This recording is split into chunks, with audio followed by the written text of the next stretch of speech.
Ooh. Oh snap. Hopefully everybody is having a wonderful Monday, or I suppose is as good as Mondays get.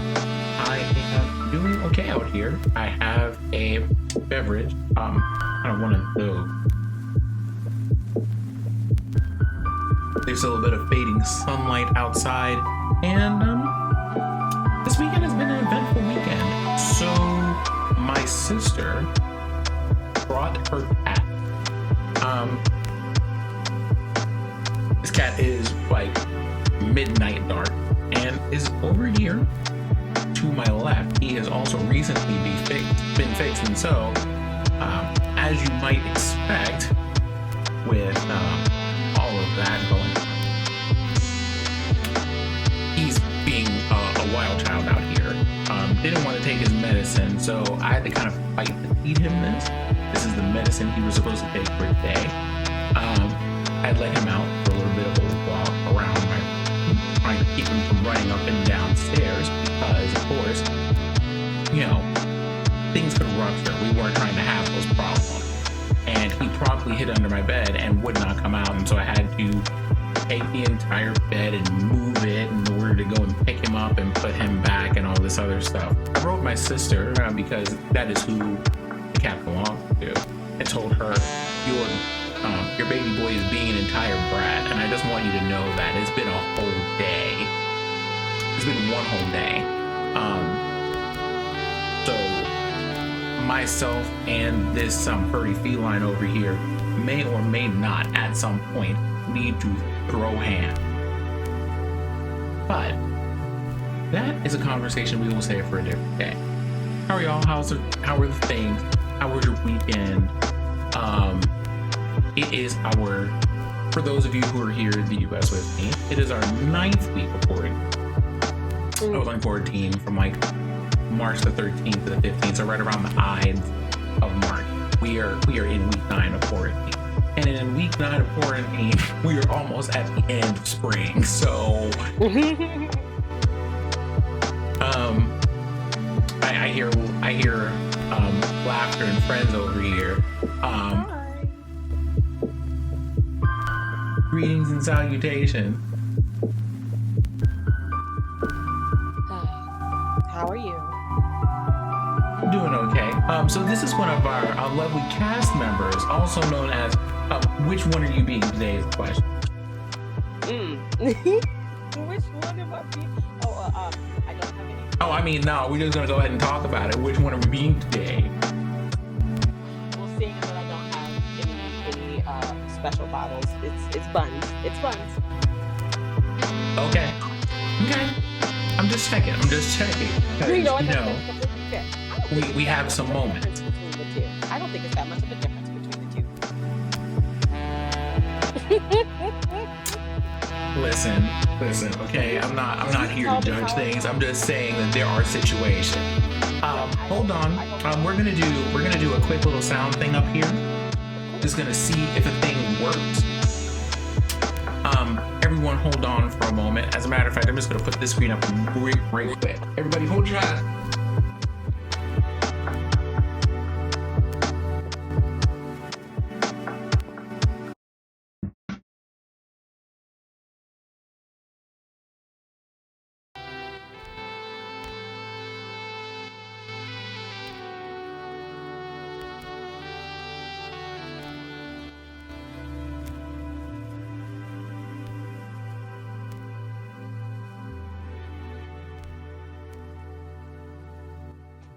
Okay, so we're just gonna check this out. We're gonna see how it works.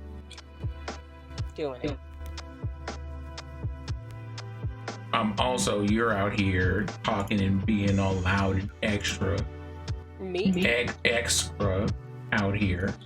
What I knew that was extra. Mm-hmm. I'm just saying, if you're gonna put me on blast, you're gonna put me on blast. I mean, that's fair. You're not wrong. And I mean, those are arrangements that we make. That's fine. But, That's what I have. I have my sister's cat who's going to be a brat. He is going to be out of his crate for the first day tomorrow. Allow me to explain to you, however, I am concerned. I am concerned. So my cat went and hid downstairs under the couch and hasn't been back up here except when I'm like asleep or something like that for like the last 2 days. And Toby, that is my sister's cat, as he's a bit of a brat, but he's also used to living with a dog, so I think he's going to be okay around my cat. I don't know how my cat is going to respond to him because she is all kinds of anxious and nervous and prefers to interact with people when she wants to, and like she has a couple of people that she's like, I'm cool with you and all this other stuff, but she does not handle very well new things just being introduced to the environment. Like if people come over, she hides from them. If my mom comes to visit, she hides under the bed from her. She has like 3 spots that she just goes to, and I'm just like, if you see her in that spot, just leave her alone. She doesn't want to deal with people. And she's in one of those spots right now. So we're gonna have to see how that goes. We will keep you posted, up to date, and all that. Then had a session of a new tabletop game this weekend. That was pretty fun. I was almost productive for like half a second. I was really productive today. I'm proud of myself. Oh, you too? What was your productivity?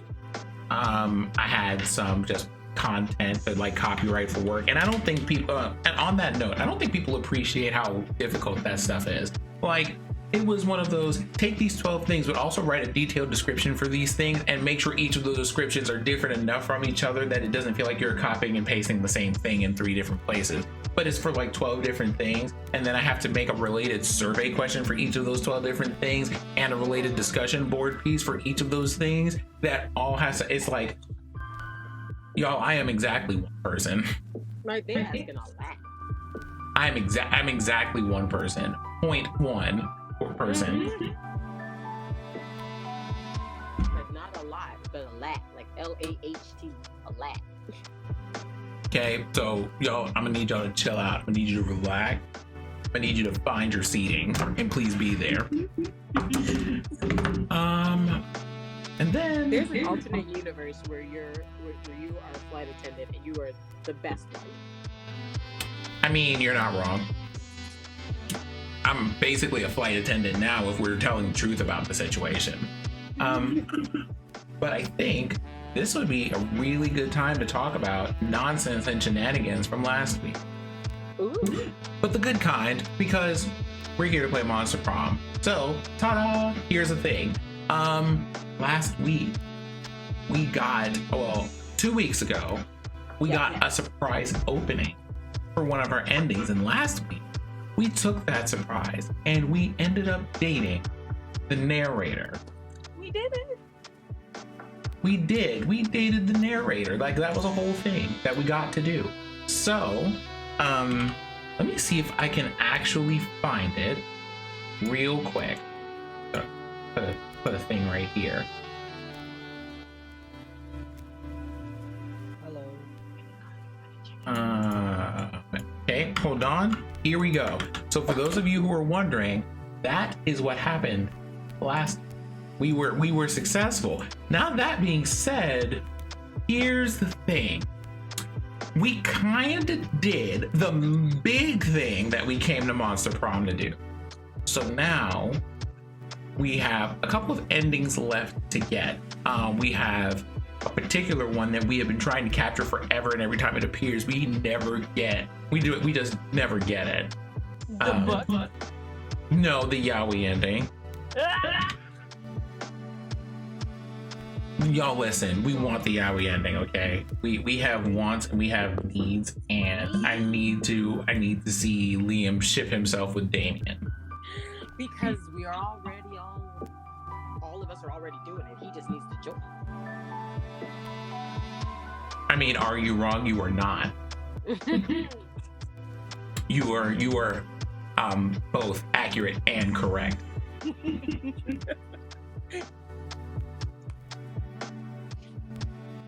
So we're gonna try to see what happens. We have some item to get. We have a forbidden book to try to grab. We have actually, let's see what we have up here. Aside from like the guides, because listen, we don't play around here. We were serious about these endings. We looked up some stuff. We are here. Okay, we weren't playing around about any of that. So, oh wait, actually we've got this totem. If I can check that off too. So, I have a forbidden book. Did we get the map? Does the map give you? Dahlia. Huh? The map is the one for Dahlia. Have we done that one? I don't think we have. Hey there, GJ. Hi, I managed to get things figured out because Steam was being stupid. Well, I mean, you know, technology doing technology things. Like there was a storm over my head not even an hour ago, and people across town. Oh yeah. And I mean like a 10-minute drive at the most. Have no power for like another hour and some change. Oh. But it missed me, so it's fine. So my plants feel small. Because Steam decided, hey, we're going to give you a speaker and microphone setup that'll ruin all of your audio settings. And if you have Steam open while you're trying to open Discord, you can't talk or hear anything. Oh, that's just joyous. I know. Thank you for stopping by.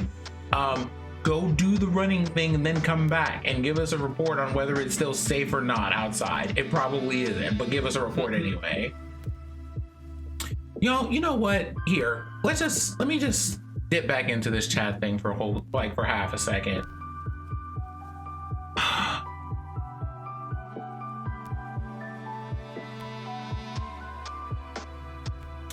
You know what? I'm just gonna go ahead and like lower the volume on this very, very calm and soothing track. But let me just say something. Wear your damn mask outside. Like it's just not.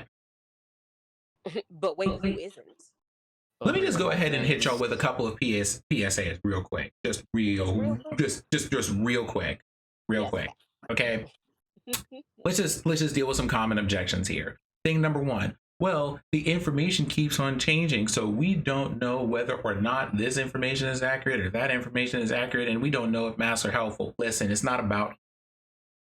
Let me repeat that again. It's not about you. Like there is this whole thing, like we have a whole solar system that's happening, and there is a central point around which all of that system revolves, and you have not qualified for that. That is literally the sun. It is 93 million whole miles away. Okay, I need you to relax. I need you to relax. I need you to cover your face, including your nose. Not wear it under your chin, not wear it on your forehead as a decoration. This whole thing right here, I can demonstrate it for you whenever my mask gets out of the wash.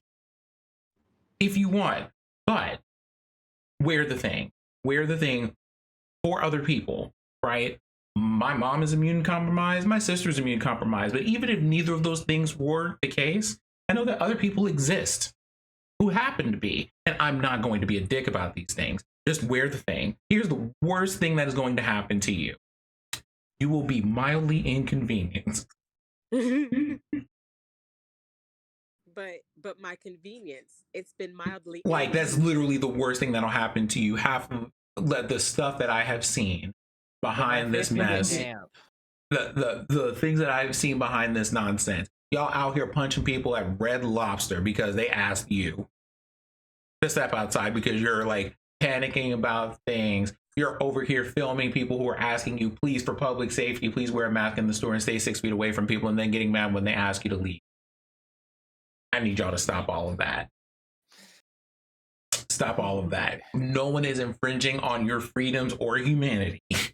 No one. Literally no one. It is not actually happening, and that is not real.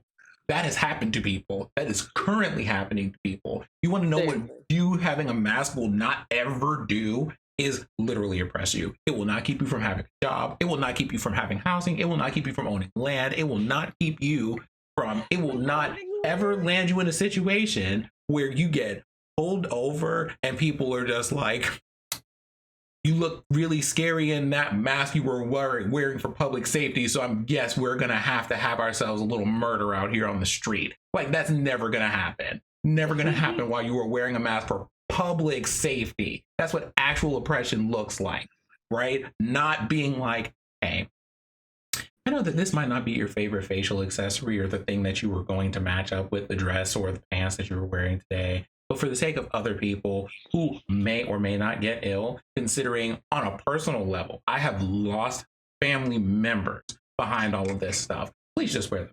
Please be mildly inconvenient. It is like 5 minutes that you are going to the store. You're not, if you're in your backyard, you don't have to wear one because I can't see you and neither can anybody else. If you're in your living room, you don't have to wear one. But if you're going to be out where other people are, y'all literally have no reason not to wear one.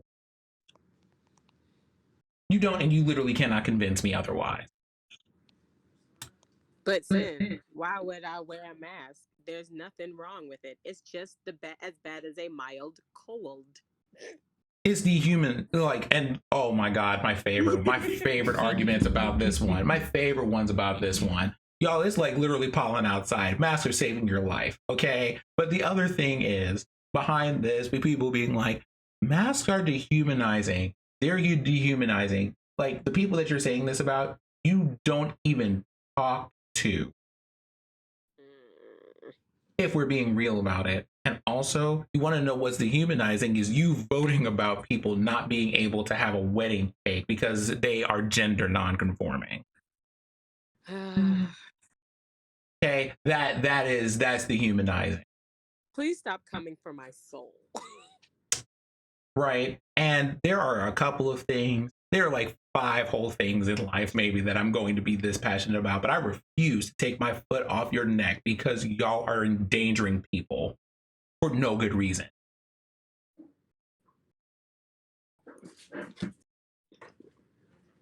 Okay, that's it. We're gonna put on the happy lo-fi music now. So,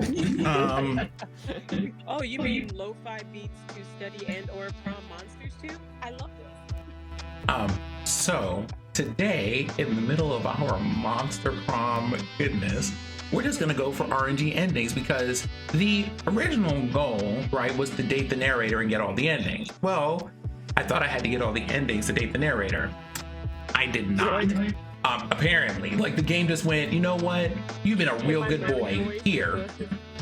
Just here. Like the game just gave me a free date with the narrator. And apparently everybody gets one. But then after that, the item that you have to use to date the narrator is like $15. Oh. Yeah, like constantly date him like on a regular basis. And I'm like, Like that game was looking at you like, I'm gonna give you one because you done persevered to this point, but you only get one. And I'm like, It's like you dropped 60 hours into this game to get to this point. You deserve something. you deserve something. hold up for a moment here.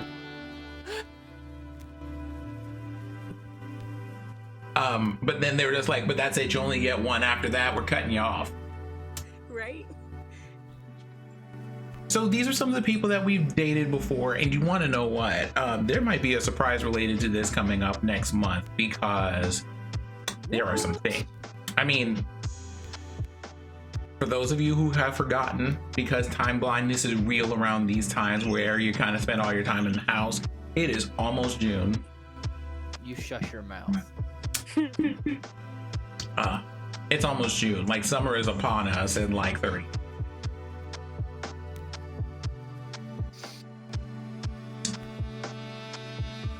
What's up, Bok Choy?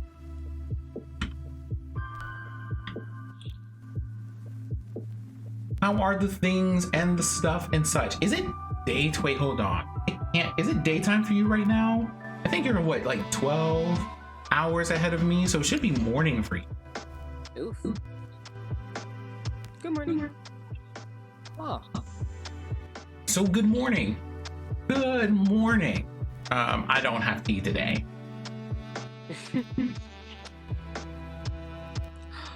I just found out a thing. I appreciate this. Well, thank you. And then it tells you how long they've been following. You found out that there's a command for that? No, like you can click on their username. And it shows how long they've been subbed or been following. You can do that for yourself too. It's a wild time out here. And also, I really enjoyed this hat. So fun thing about this hat, saw this hat in the whole it's the wide brimmed hat. Okay, so here's how this whole story happened. I saw a picture of Janelle Monáe and went, I want a hat like that. And then I went to a store and they had one, but it fit me perfectly, but it was in the women's section. And I thought, this is, you know what, we're buying the hat. So now I have one. I'm telling you, I'm gonna get one of those beach hats, and then I'm gonna stencil cut it so that it makes little music notes, moons, and stars in the silhouette around my body. I can't wait. Oh, you mean you're making it like a whole bucket hat? No, not a bucket hat. I want to get one of those wide brim beach hats that you see, and then cut the brim of them, so that way when the sun hits my hat, it makes a silhouette of stenciled shapes around me, because I'm extra. You are so extra. Look, all I'm saying is my roommate is awesome, and I was wrong. The other one is here. That's fair. Also, so since you're having a lull at work, are you having a good day at work? Is it an easy and relaxing day at work? I hope it is. I hope it is, because listen, someone deserves one. I'm not gonna get one for like the next 3 or 4 days, so someone should get one. And listen, Bok Choy is amazing. Like if anybody's gonna have like a chill day at work, it should be her. Oh, I cooked. So I summoned forth the energy to get up one morning, and I was like, okay, in planning, ingredients, things have been thawed. I got up, I did them in time, cut them, and I had them. And then after 8 hours of cooking a blend of spices, onions, green peppers, sausage, chicken, shrimp, and tomato, I was like, you know what? I'm not hungry. And put the whole thing right in the refrigerator. No. Okay, so Bok, listen, Oz is like me to a T. Oz is my favorite. It's like he's my favorite. So I play him every game. But yeah, I put forth all this effort to cook, and I'm like, focused, I can do this. And then the same things happen that usually happen whenever I cook. Thing number one, I cook something for dinner, and then I'm like, okay, cool, what do I want to do for breakfast or lunch or anything?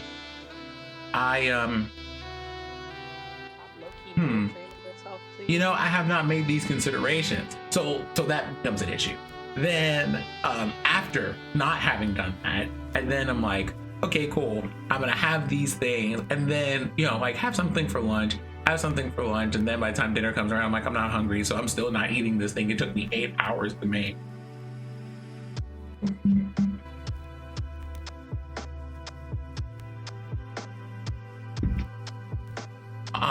Also, Brian is also a solid choice. Monster Prom is just so good. Monster Prom is good. It has been good to me. Okay. Oh wait.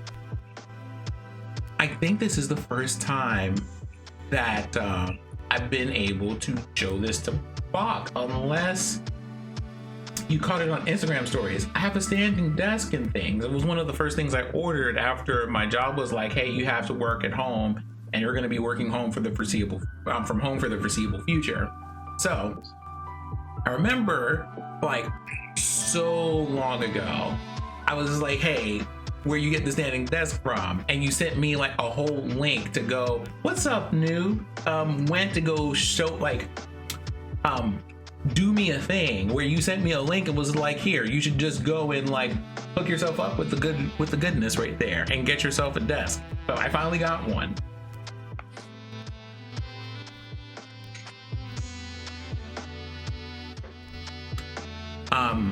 I spend about half my time standing during the day, and I have also found that I really like standing when I'm talking. Okay, hold on, we're gonna see if this works. And I guess in the process of that, I will show you my younger sister's really bratty cat. So here, okay, so here's the whole desk and everything. But yeah, here's the desk. Got the whole thing going on over there. You see that little knob? This little knob right here is what makes the desk go up and down and all of that. So that is a whole thing. It is a Jarvis. Also, okay, so unless he looks at the camera, you're not going to see him. When I say this, this little bratty boy down here is about as dark as the void, I mean it. He is right there.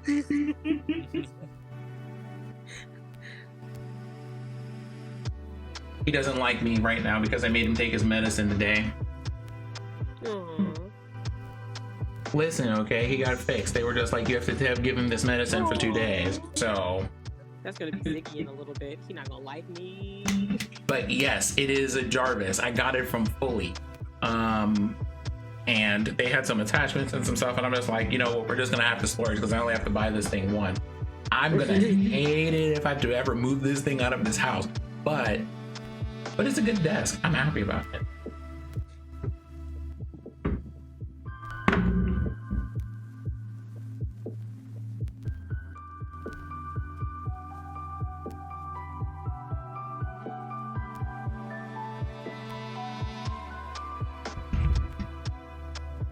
What's up, Valor? So, thank you for the suggestion. Everybody can thank Bok Choy for my desk-related health. Thank you.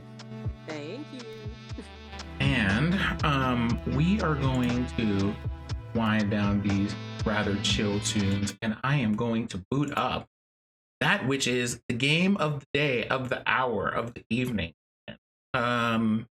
If I could find the Steam button, hello.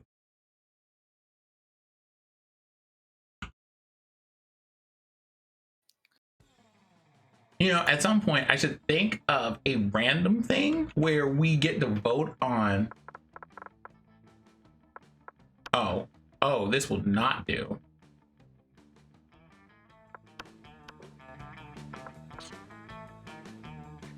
This game's quiet. All right. Let us please make sure that Bunny joins first while I hop over to the game screen. Because we know that her computer is demon possessed and jealous. It is 6:54 today. Oh, so I need to hold off and wait. Sorry, I'm in there. I got this. We're here. Okay. So first thing. Okay. We don't know why, but whenever I'm the last one to log in, it makes me also a step behind or a turn behind everyone else. Oh.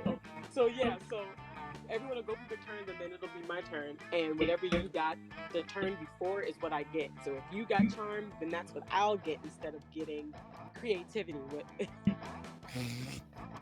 And it only stays a step behind for the first part. Once it gets to the actual interaction with the characters, then I'm back on track with everyone. But I don't get the same stuff as that. this one. Okay. But Like it's weird, but it is a consistent behavior, so we've decided not to mess with it. Yeah, so Alright. I sign in first. You know how that whole thing when you get to the point that you've cleared enough errors for your code to work and do what you were expecting it to, and you're just like, you know what? Save, send it along. Someone else can QA the rest of that. I'm not dealing with this. Oh.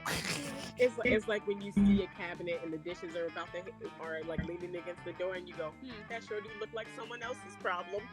That's a booby trap for someone else. Right? What was that sound? Sounds like someone else's problem. So before we get too far into games today, your relative resident commercial, depending on what side of the world that you are on, a couple of things. One, not only has she hit me with the good word on this desk, but listen, Bok Choy is just like a fantastic and fun personality to be around. She keeps it 100 almost all the time and is just fantastic as a person. Just fantastic as a person. It was, I wish I had gotten to see her more before she moved, but I did actually get to meet her with my younger brother, and that was like the best time. That was the best time. That being said, I have taken several of our life lessons that we have learned during that time to heart, and so I am usually at least 2 minutes early for things now, but only 2. Also, she is going to be on in all of those spicy time zones that other people would want to catch this entertainment and stuff. And honestly, she's just, not only is she entertaining, but she's also good at games. It's great. It's great. So go and do the thing. Well, hello there. Hey there, Fenris. How are you? Look at our Rainbow Arcade friends just sliding on through over here. Hello. Also, you need to go and check up on the boy Noob, who is now playing the Thirsty Rage Boy in Indivisible. Oh. And I don't know why. Like, the last time I was over there, Monster Prom is just getting ready to start. So if you are in for the game, feel free to like get into a comfortable seated or lying down position and enjoy the shenanigans. But Noob is out here trying to just be wholesome on this on this Sunday, and we were just not having it. It's kind of like, it's like, y'all, please just let me thirst in silence. And we're just like, nah, we gonna expose you out here. But it was a fun time. It's a fun time. He plays a lot of indie game. So there's a lot of games that I'm learning that just exist because of the kind of games that he's into and that he plays. And they're platformers, they're Metroidvanias, and a couple of other roguelikes as well. All the Knights, the Shovel Knights, the Plague Knights, the Hollow Knights.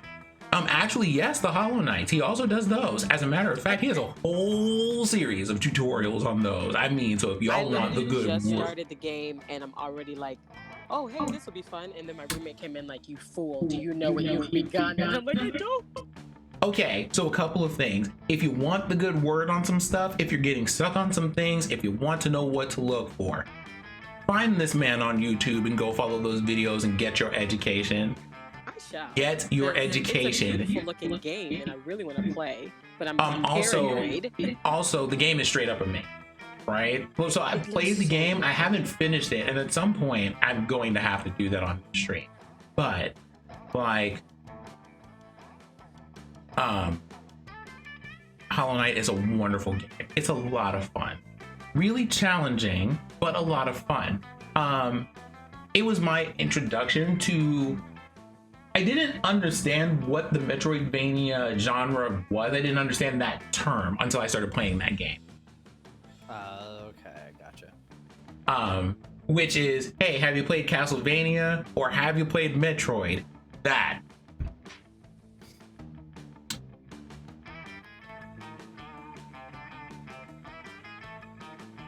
What's up, Honori fam?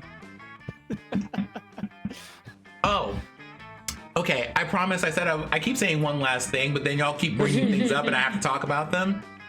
So, my last stream of playing Final Fantasy XI may have invited friends to play additional Final Fantasy XI. So, let me bring the microphone closer to my face here. Some of y'all need to stop playing games and actually pull up, though. Now, that being said, if you would care to, right, we can absolutely get into the adventures. Do I need to, sir, do you need me to get a receipt for you? Don't make me do that on this stream. Stop that. Also, can I just be real? I'm at the part of Hollow Knight where you go straight into Hollow Nest and it's kind of like everything is scary in here and I don't want to be there, but I know I have to go. So we're gonna have to do that. The only reason why I'm not gonna come for Honorian's neck is because I know that instead of playing Final Fantasy XI yesterday, he was giving award-winning performances in a D&D one-shot. That was an absolute joy to watch from start to finish. So, yeah, that was a whole thing. And I am going to save. I've determined that our Fenris, you have come into the wrong chat saying that. Like almost everybody up in here is either a player or a DM. When you want to roll these dice, don't play these games. Don't do You it. have different worlds to be in, homebrew and module. You just opened an entire barrel of monkeys. Oh, that's a bucket of worms. I'm not even I kidding. mean, something. you got players, you got DMs, and Valor is up in here, like straight up making math for Roll 20. What do you want? The whole buffet is open. So I mean, what you need? What you need? We got you. Oh, he's about to. Oh no. Oh, you done got the fan. Look at you did. I mean, I'm just saying, we can get you right. We can get you right if that's what you want. We can get you right. Now, right, I should push the start button, right? I should absolutely do that. So, Maybe. Well, we all know that it's going to be us talking for like another 20 minutes. And you then know we'll finally take the something, test. Valor, you absolutely can, but just in case, we're gonna hit you with that right there. Hit us with the link. Give us the goods, by the way, because if you do things in Roll20, you need to get some maps in your life. Yeah. Let me see. You know what? We're gonna play the full game today. So,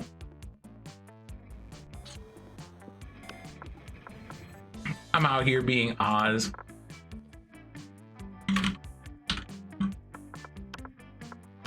All right.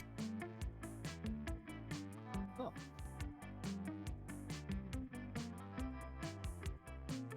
Oh snap. Okay, Tomb of Annihilation. That's what's up.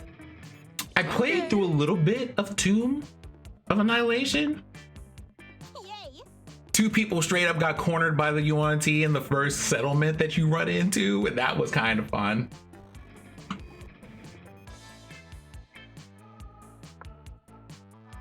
That being said, I'm the kind of person who tries to avoid killing players, but I will let them suffer the consequences of their decisions if they make bad decisions. Like I will this Friday, probably.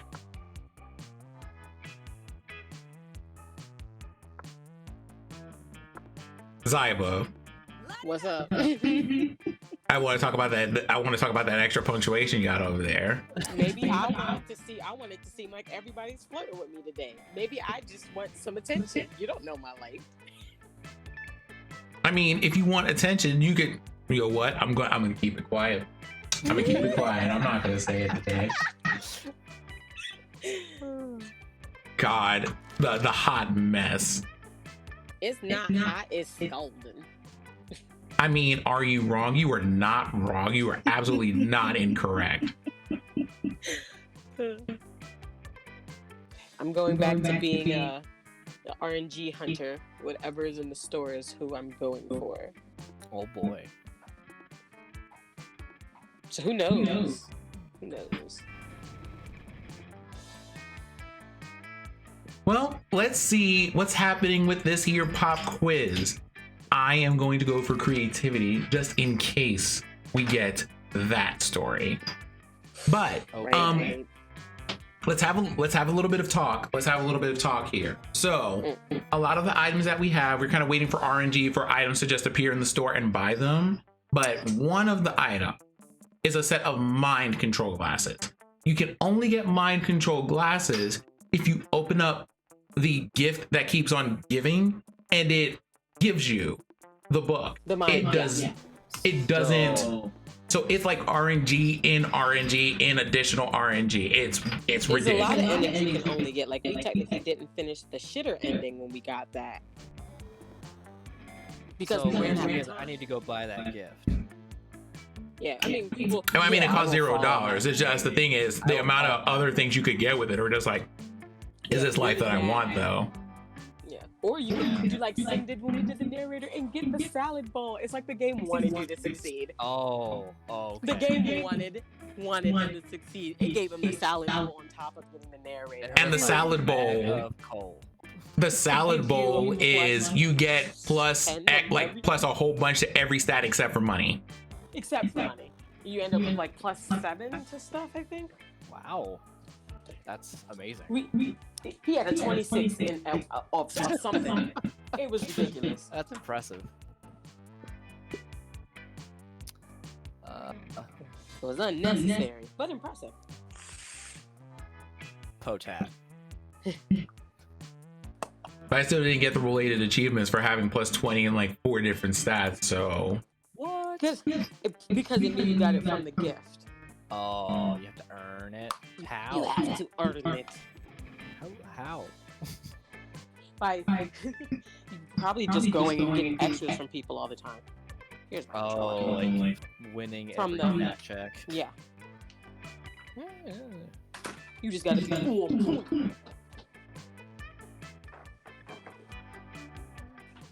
All right. So have y'all picked a thing? I did. Zyba. Yeah, I know. It's me. I had to run upstairs and get my controller. Oh, okay.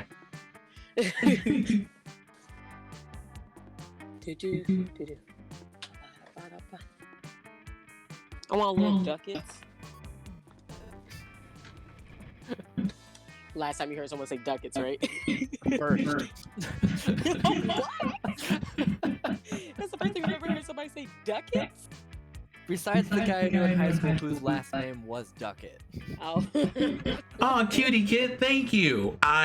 Listen, we had a whole discussion before that stream of being like, so what should I wear? Should I wear a scarf? Should I wear a necktie? Should I wear a bow tie? What should I do? Do we need to ask God? Like, what do we need to get? And so that happened. Don't wear the jacket, and then we put on the jacket when we go to prom so we can dress up.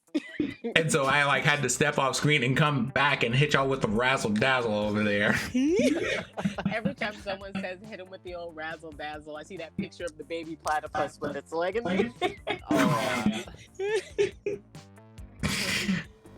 Oh wow! If you got to choose, how would you die? How I die is irrelevant as long as I'm allowed to haunt my enemies for eternity. Death is a concept we invented to keep the commoners in check. As a practical demonstration, while giving a TED talk on how to die correctly. That one's Like lame. that's like feel peak that's- petty. That is peak petty if I could. Yep, that's exactly what I would do. I'd just be like, so. That is both of you. Y'all both will be sick. So quick. Just like, I don't know why y'all looking at me like petty isn't my brand. Bye. oh, apparently the game defines that as smart. You find So, a genie I'll in a take it. bottle. You can ask for whatever you want. What do you ask for? Oh, this is a favor thing.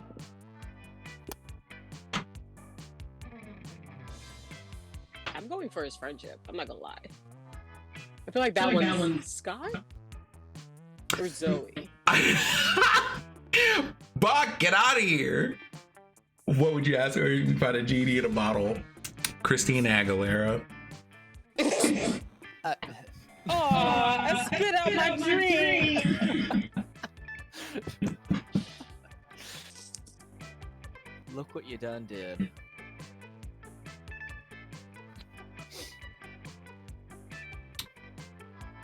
Oh, thank it. I kind of want to get into I'm map Scott. making. I'm Scott. You know, like some of the hardest stuff for me is being like, I have a really good idea and I should let other people help me do the idea rather than having someone help me do one thing but then also teach me what they're doing so I do not ever have to ask for that again. And I really need to get out of that habit. If I were a flavor of ice cream, which flavor would I be? Define Coke. Like the drink? We know better than that. That's Polly's answer, and that's all I'm gonna say.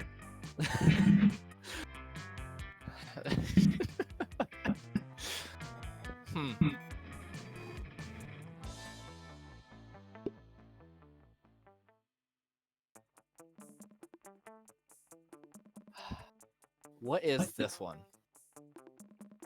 Which one? Ikasumi? Yes. I feel like we have a resident expert over here, but I'll take a look at that real quick. Oh, it is the ink from a squid. Nope.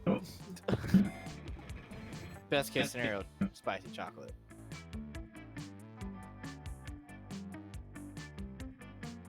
All I'm saying is you know whose answer that is. Yeah. All right, let's see what stats we got out here. Oh no. Cool. Oh no. This is, not much I have the else. wrong stats for this. But I get to go first, so it's fine. We're going straight to the creativity section. Oh no. I do not have the appropriate stats for this answer. Uh-oh. This is taking a moment. Okay, so auditorium for creativity. Monster Prom. Monster Prom. Don't make me fight you today, please. Oh no. Honestly, the devs are spying on us. We know this. That day, while rehearsing for the class play, it's as though the muses have descended to give you a figurative blowjob. The performance is intense and inspiring. It will be remembered for generations, which is pretty rad by high school play standards. You gain +2 creativity. Spot Liam showing calculus or some images on his phone. What? 2 of your classmates interacting without your interference? Unacceptable. You saunter over. Greetings, my friends. Oh, this is the one about objective art. Okay. Yeah, I got excited for no reason. Right? I called this one Mournful Macaroni on Polyurethane Cafeteria Tray. If I had to describe it, I would say that it is haunting, challenging, and very artistic. Listen, I'm not about to do this whole voice mod thing today. Adjectives acknowledge appreciating art. Well, if you appreciate that, you'll really appreciate this next one. I call it Pickled Beef, and it is obviously even more artistic than the last piece I showed you. Query: how much more artistic is image 2.jpg relative to image 1.jpg? Well, a lot more. Invalid quantity, please provide a numerical value. That's a ridiculous question. Everyone knows that art can't be objectively measured. Counterclaim: all things can be objectively measured. Temperature, altitude, smart, boldness, charm. It seems like Calculator is really going to list every single thing that he can think of and or look up. That's a pretty long goddamn list. So, looks like you need to resolve this. But, whose side are you on?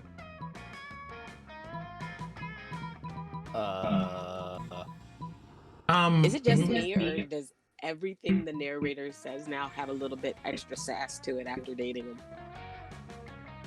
I mean, I don't know. I guess he decided to keep up with me. I think it's the second one here. So smart. What? No, of course. I was like, I'm probably gonna have to pick the smarts option here because it's like legit. I have 13. What?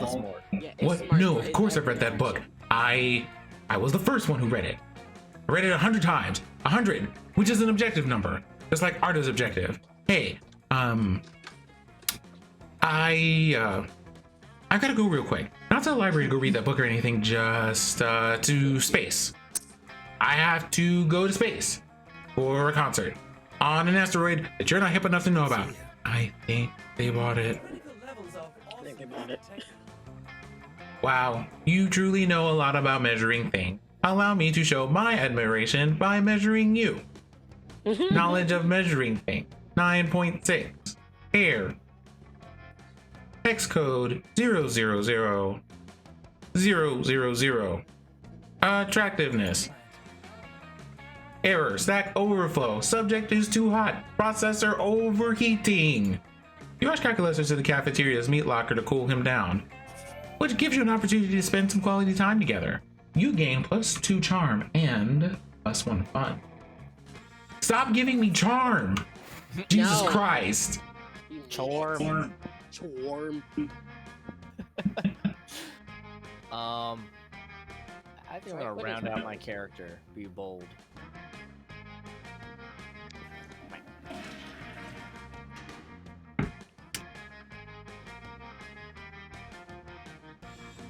Okay, so that day you decided to skip class and hang out in the bathrooms because you respect no authority. I guess some people just want to watch the world burn by skipping class and hanging out in the bathroom. You give +0 shits, but you gain +2 bold. Later, you're minding your own business, which soon proves to be difficult when you notice Damien and Scott in the vicinity, in the middle of some hot, sweaty arm wrestling. You boy. Is this new? Unfortunately, you can't enjoy it very long, since stupid strong Scott beats Damien in no time. But it seems like you're not the only one mad at the outcome of the situation. Oh man, I have to yell. This is so unfair. That one didn't count, Scott. We should arm wrestle, but with guns. But bro, I've got these 2 guns already. Oh, Oh my god. I mean, Scott! Oh no. which, just to be clear, are not real guns. okay, baby. But still. Should grab a murder. No. Arm wrestling proves nothing. To see who's the very best, we should scream at a huge rock until it breaks just because of our pure rage and awesomeness. Or we should subdue a tiger with just a scary and manly look. Bro. Now you're just quoting stuff from yesterday's episode of Ultimate Warriors of Mount Awesome. Face it, bro.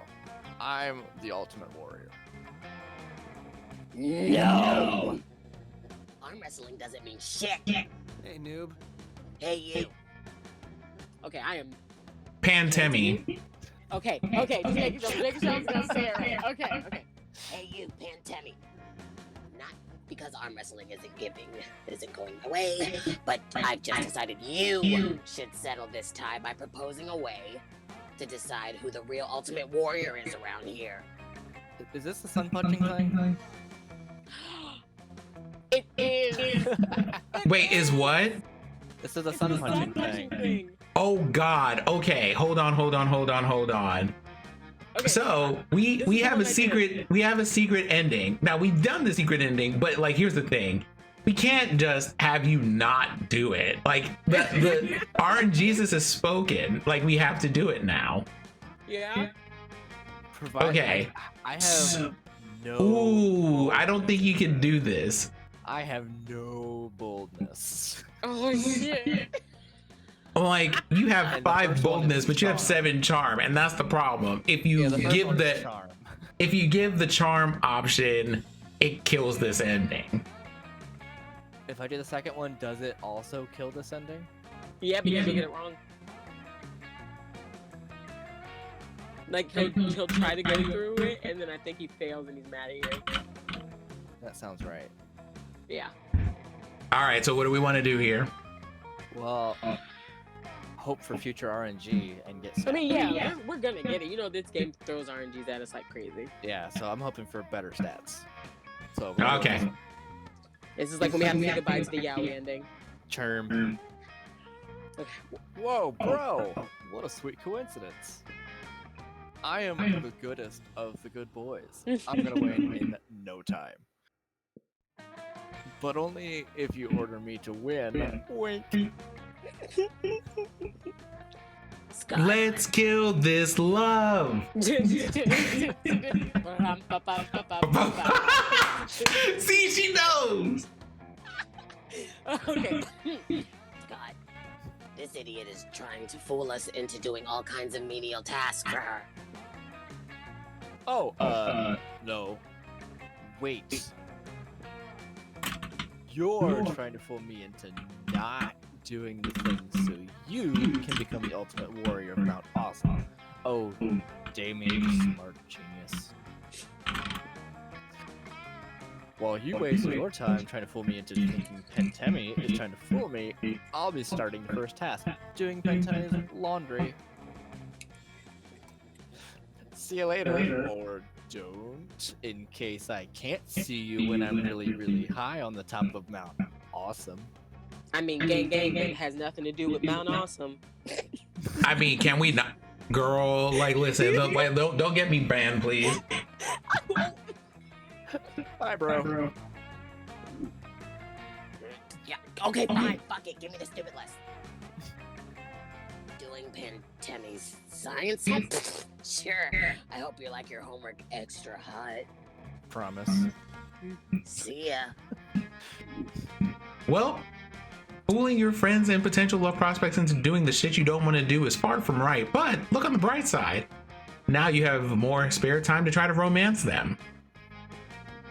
Scott ends up being the goodest good boy, and you bond with him a lot, even if through fooling him. But what a lovable and innocent fool he is. The goodest. As for Damien, you would have preferred not to learn what extra hot meant when it came to homework. In any case, you gained +2 smarts and +1 charm.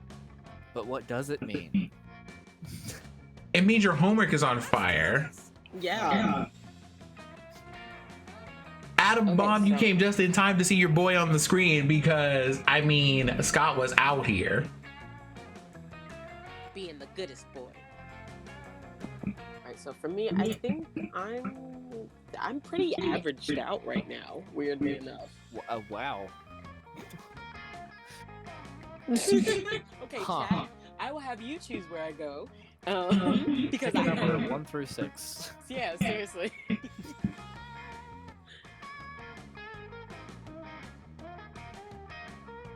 Just let me know what answer it is. Because whatever number you guys pick is the one I'm going to go for.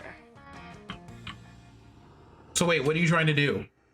I'm so average out. I was like, well, where do I just have to pick one. Like, just pick a place. You know something? If all of your things are even, just go get money. Get Yeah. paid. Fair. That day you spend time on the library PCs mining some bitcoins. Why are we picking 3? What's the 3 for? It would be creativity. But remember we said pick a number 1 through 6? Yeah, but then you just was like, pick one, get money. So I said, okay. This is supposed to have something to do with solving algorithms and like the rise of cryptocurrency and whatever. But you guess that no one has any idea how this actually fucking works. Anyway, you gain +2 bitcoins, which is like $2 million. Which unfortunately is like 2 monster dollars. So, 2 money.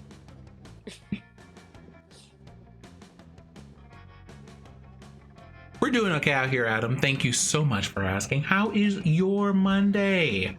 As you go about your day, you can't help but notice Damien and Scott trying on beige business suits. Hold up. Are we gonna see these two in suits? We better. Oh, boo. I kind of want them to. By the time you get over to them, they've taken the suits off and are Aw. examining them critically. Dang it. Like, that's more art. Oh wow. I know, right? Okay. For this one Something's- path. Something still isn't right. Are you still Thank mad you for about stopping the by, boy Bok thing? Choi. Have a good rest of your day at work and the rest of your day in general. Bye. Are you still mad about the Pokemon thing? The goodest boy thing? Sorry, what was that? I was asking if Damien was still mad about the goodest boy thing. Oh, I mean, I won. oh wow, you did that. Okay, be petty. Be petty. Engage the petty. Yeah. And I really don't want to half-ass our Pokemon cosplay. Coach says to always use your full ass on everything. Can I ask why they're quoting? Wrong. No. You do know they're like quoting Parks and Rec right here, right? You Yeah, whole yeah. ass.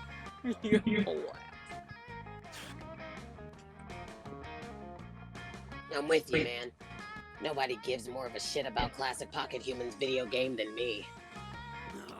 But what the fuck are we missing, man? We've got the suits, the horn-rimmed glasses, the sickly pale body paint. Everything we need to play Doug and Wilbur. The Twin Titans of real estate. There's the property brothers. Wait, what? Okay, so I hope HGTV does so. have. I do. HGTV has this. Adam. I Yeah. know who they are, Scott. I've played the damn game. Now, come on. Help me think of what we're missing. You know right away what their costumes need. You reach into your bag and you pull out the one thing no human would be caught dead without. Oh, I'm excited for this. I know. A gun. Actually, a gun I feel like would be bold, and then a unicycle is fun, and my boldness is 7, and my fun is 4. So. Yep. So we're just gonna go with a gun. Oh, wait, either that, or do you think this is a choice between a gun being for Damien and the unicycle being for Scott? I think it would be fun and bold. I think it's a fun and bold choice. Yeah. Okay, so then we're gonna go with boldness, because that's a 7. Yes. I mean, actually, Yes. This is exactly what my costume needed. Come on, Scott. Put on your mask. Let's head over to the convention. they're robbing me. Okay. Hey, by the way, why is the convention happening over at the First National Bank in the middle of the day on a weekday? Humans don't ask questions, Scott. Come on, let's go rock. Let's make some friends. Okay. If anyone asks, that gun isn't yours. You gain +2 fun and plus bold.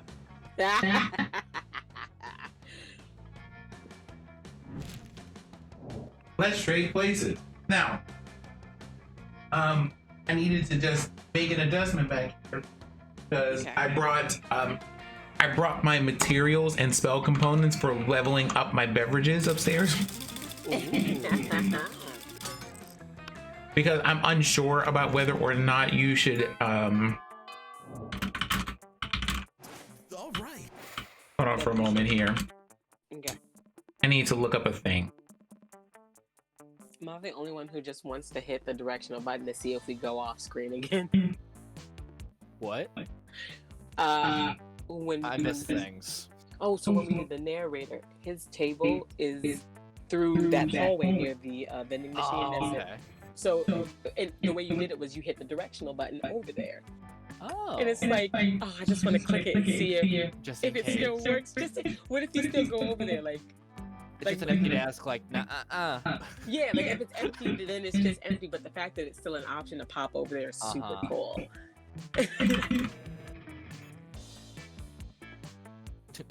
Just a minor third wall break. I mean, we already broke the fourth wall with one of the endings. I mean, like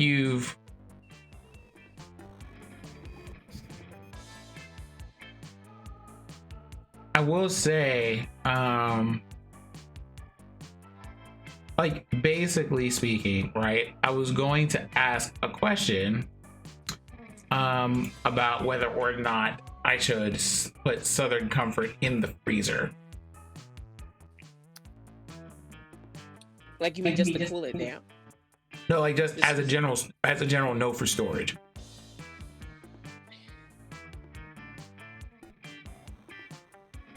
I'm gonna be honest, I don't drink Southern Comfort like that, but my roommate does. So if you give me a second, I can actually ask. Well, I'll poke around here while you're asking. Okay, 1 second. You know the old joke, a robot and a vampire sit down at a table not to eat? Friend Liam, you seem quite focused, thus I apologize for interrupting. But I cannot help but noticing that you are frequently absorbed in your technology to the exclusion of all else. As a piece of technology myself, I must admit to being the synthetic equivalent of flattered. But something does not compute. I spend my days and nights longing for organic connection, trying and failing to artificially generate the sensation of being loved. But you, with the entire organic population of this high school at your fingertips, choose to instead use those fingertips to stimulate your smartphone device. It intensifies my loneliness just to watch. Lean into that feeling. Loneliness is the third coolest emotion, right behind tsundere and none. I do not wish to lean into that feeling, Liam. I wish for you to lean out of it. You don't know what you're asking, Cal. Do you know how many photos are shared on Instagram alone every hour? 3,958,333.33 repeating. It was supposed to be a rhetorical question, but you've only strengthened my point, which is this. What if, while I was away from my phone seeking organic connection, one of those Instagram posts were to be bad? I would post a devastatingly condescending emoji. I would ironically share it along with a gif of Marcel Duchamp languidly smoking a cigarette. Who, I ask you? Who? The internet is defenseless without me. I cannot miss a moment. Counterpoint. This is unhealthy and bad, and you should not do it anymore. Wow. Things are getting pretty heated at this cafeteria table. We're gonna resolve this dispute one way or the other before your ice cream melts. Oh God. Okay, so we're gonna go with check your robo privilege on this. Hi. You are so right, friend Shadziak. I did not take into account consideration at all friend Liam's weak and limited mind. My mind is neither weak nor limited. You don't just understand how to properly enjoy social media the way I do. Nothing has ever been truer. Please, Liam, teach me the ways of social media. You know so much more than I can't tell if you're being sincere or sarcastic. I assure you, my programming makes me incapable of sarcasm. I thirst for your knowledge. It is the only thing in this cafeteria I thirst for. I have been waiting my whole life for this moment. I will teach you everything, small robot. You will absorb it all and become the ultimate social media machine. Literally. Here are the filters which are bad. Puppy dog, kitty cat, bunny rabbit. Almost anything that has a hyphen and the first word ends in a Y. But that only applies to animal. Vaguely beige and blurry obscure are both excellent. An internal scan shows that many more people use the aforementioned animal filters, making them popular, therefore making them bad. The pupil is becoming the master. Liam is thrilled that you granted him this opportunity to show off his superior taste in calculus, sir. And you all learn a lot about how confusing your social media ideally should be. Let's do this. I don't think we ever picked that option in that situation. We always pick the one that end up with the puppet show. It is true. Because, I mean, calculus is a good point. Why would you not side with a good point? I have ruined my post. We're not going to talk about it.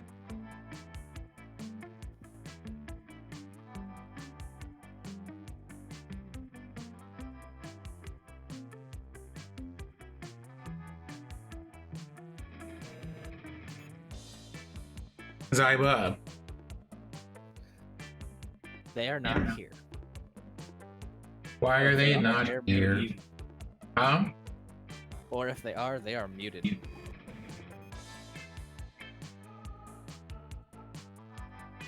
I'm here. I'm back. Sorry, I was asking your question. Remember? Did you ask the question? I did ask the question. Uh-oh. Did you receive an answer to your aforementioned question? Yes.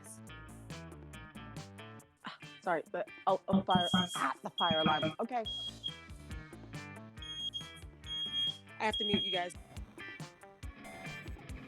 Okay. Apparently there's a I mean, you fire can mute if you need to, but you still need to pick something.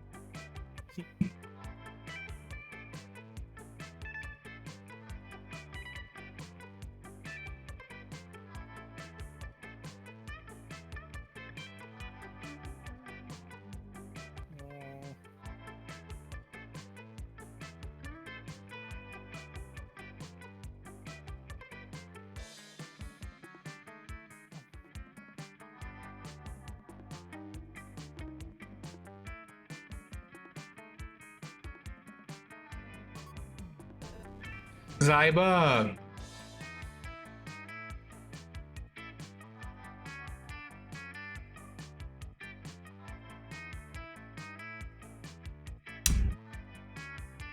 I mean, it's true. The fact is, listen, we have priorities in this stream, and those priorities include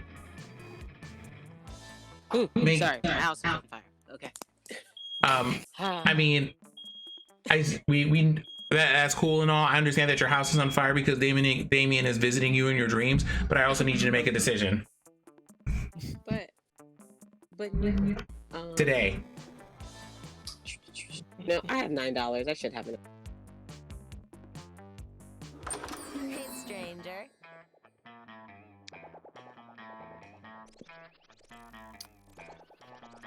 What are you shooting for? All right, so we have a map down there. We've been through.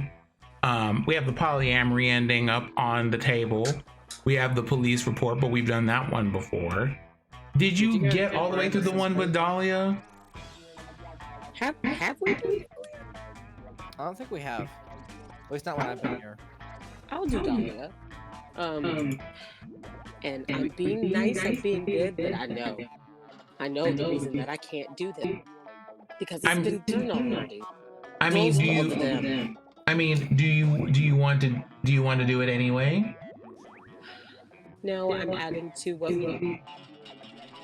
No, like listen, you are allowed, right, to do them if you would like to do them.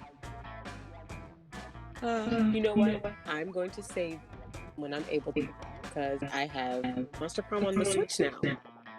It's just gonna be something I'll enjoy. Okay. And plus, this means I get to do Dahlia. Hold on for a moment. You said that as I clicked the button. Paging perpetual noob. Repeat. Paging perpetual noob. A thirst alert is being issued for your area. Repeat. A thirst alert is being proposed here. That is all. Please continue.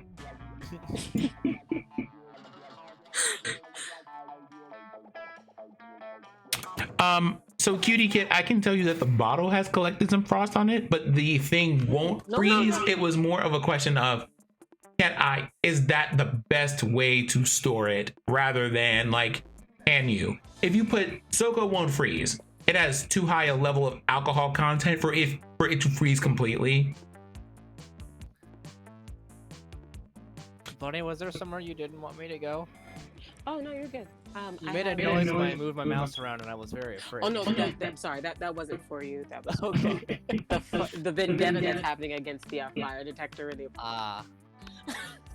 I am loving the fact that Chad is like, you didn't have to call out Noob for being thirsty like that, but the Noob would be upset with me if I didn't tell him that Dahlia was a thing that's gonna happen. Fair. All right, we'll go Hero Scott Polly. You find Polly and Scott huddled at your chosen table.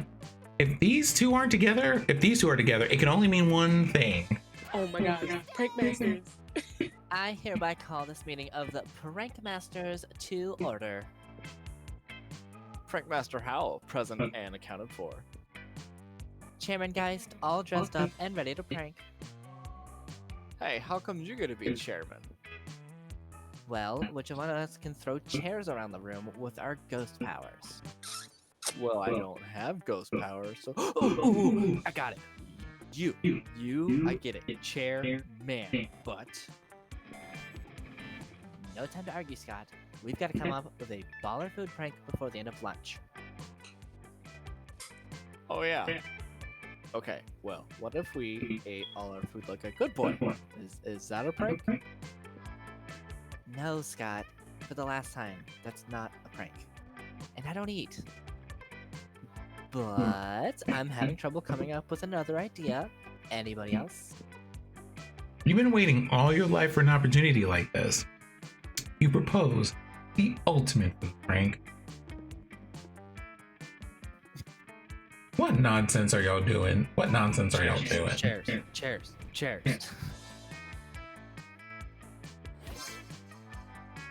Yes! You know what they say. When life gives you chairs, do pranks with chairs. But I've never heard Coach say that. Doesn't it sound like the kind of thing he would say, though? Yeah, It kind of does. How am I supposed to help, though? You're the chairman. Wow. Easy, Scott. Just be a chair. Oh, of course.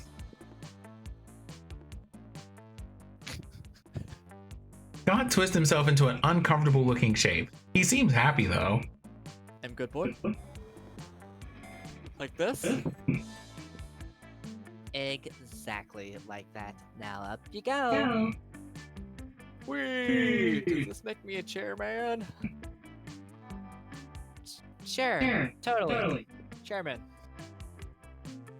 Polly doesn't seem to mind sharing her title with Scott or her affection with you. Frank, achieve. Yay, chairs. Why is it that she's always pulling pranks on this boy? Innocent good boy. Okay, All right. 1, 2, 3. Son of a bitch. Front row. Okay, fine, we're going to auditorium. Give me your money. For man. Oh yeah, damn it. I will probably get the gift at lunch. Or next opportunity. What do you mean? Okay, so what I'm the gonna gift doesn't do, cost anything. I know, but the shop is currently occupied. that's charm. This is Oh, creativity. But I think I'm gonna get the present. Okay. Oh, no, the Aw. opposite. You got the coal. It's the opposite of the salad. There, I took that L so you wouldn't have to. No, But it might I not have don't. been. Oh no. Okay, I'm gonna do. I mean, they really might be, Adam. They really might be on some extra odd Khajiit though. That day, an epic dodgeball match takes place. Everything seems lost, but you deliver an inspirational speech that fuels your team's spirit, leading to a spectacular comeback. You're clearly a natural-born leader. Thank you. You gain +2 charm.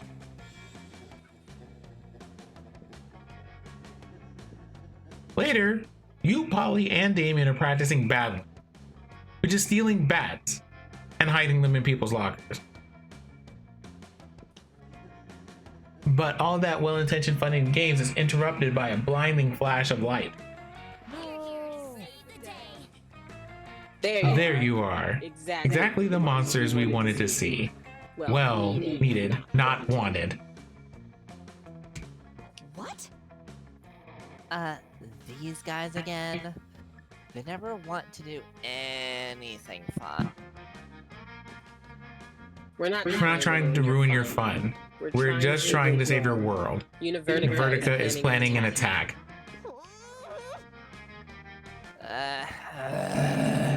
So boring. Polly, please. Why am I even subjecting my ears to this bullshit? I'm going back to hell. Yes, Yes, that's what we need. Our partner on this mission, Rabaroo, died right after discovering you to Vertica's weakness. We We need someone to speak to her spirit. Not it. Not, damn it. I almost said it at the same time. Huh? But I'm allergic to helping. It's a serious health issue. But I'm prettier, so I shouldn't have to do anything ever. Guys, seriously, the world will end if you don't help us. We don't care who, but one of you needs to step up. Whatever. Just let the world end already. Then I won't have to take my midterm. I'm a Polly on this one. Midterms suck. Helping people sucks. Good luck with whatever you said your problem was. Well, the problem is the world ending. You're pretty sure no one wants that. But you don't really want to help either. Time to impress one of your classmates by forcing the other one to go help.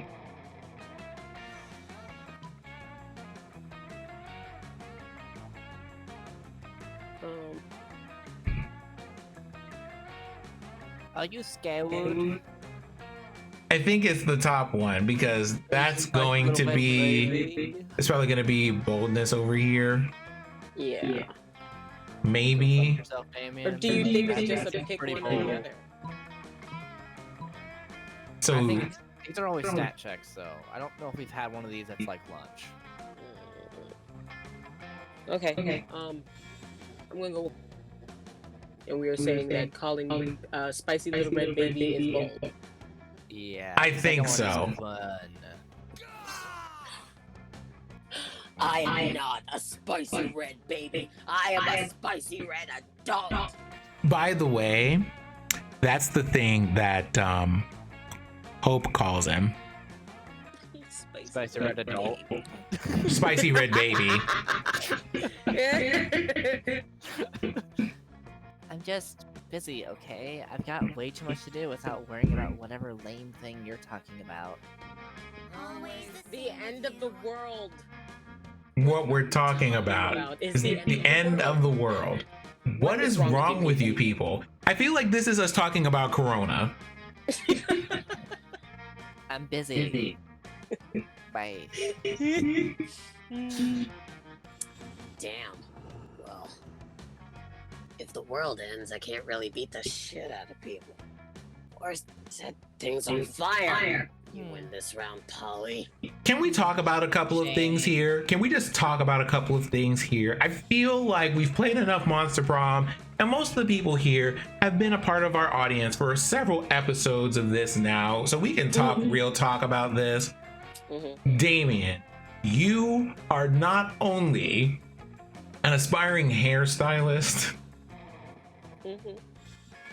right? You're not only an aspiring hairstylist who gets emotional about oranges and cries during movies. You are actually a bottom, and that is in-game canon. I need you to calm the entire hell down when it comes to, well, if the world ends, I won't get to beat the shit out of people. He has layers. And most of those layers disappear when he is in a kitchen. He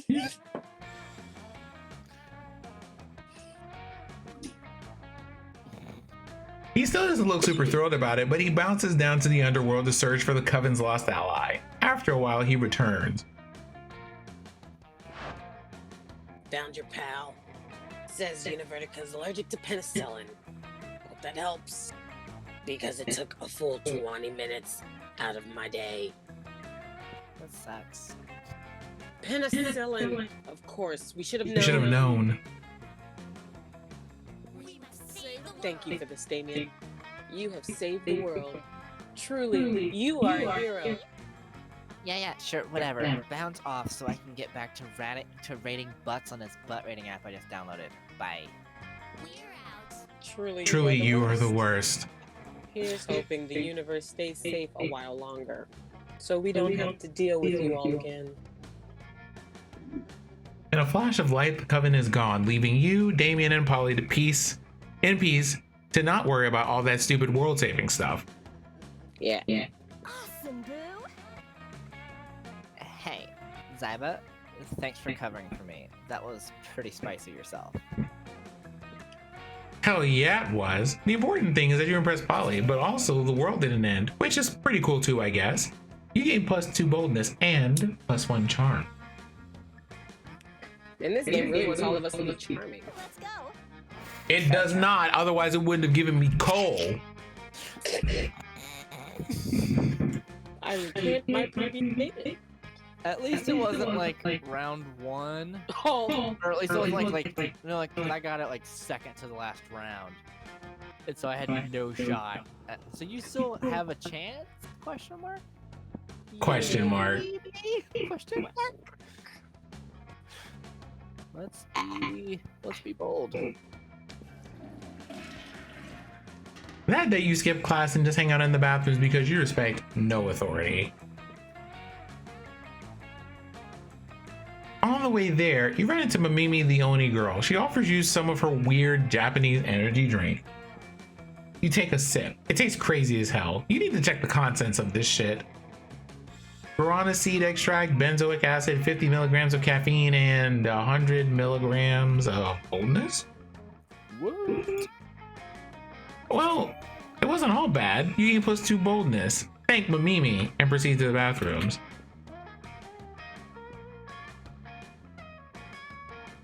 Later, you're minding your business when you see Polly floating down the hallway, texting, just as you're about to approach her.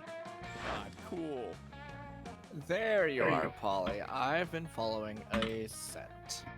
The scent of betrayal. What are you talking about, buddy? I haven't been pulling any pranks at all lately. Some very unfunny person messed with my sports gear. They put my left sock in my right shoe, and my right sock in my left shoe. It took me half an hour. Polly, I know we're best bros, and you would never do a prank to me, but I think you did this prank to me. I smelled you. No, you didn't, because ghosts don't have a scent. Maybe not a normal person, but a werewolf can smell anything. And ghosts smell like algebra and global warming. Right. Well, if ghosts don't smell, then what am I smelling? Of course, ghosts smell like ecstasy, spice, rose wine, and Victoria's Seance lingerie. Or if there is a mystery, hop in my van and we'll go solve it. Scott.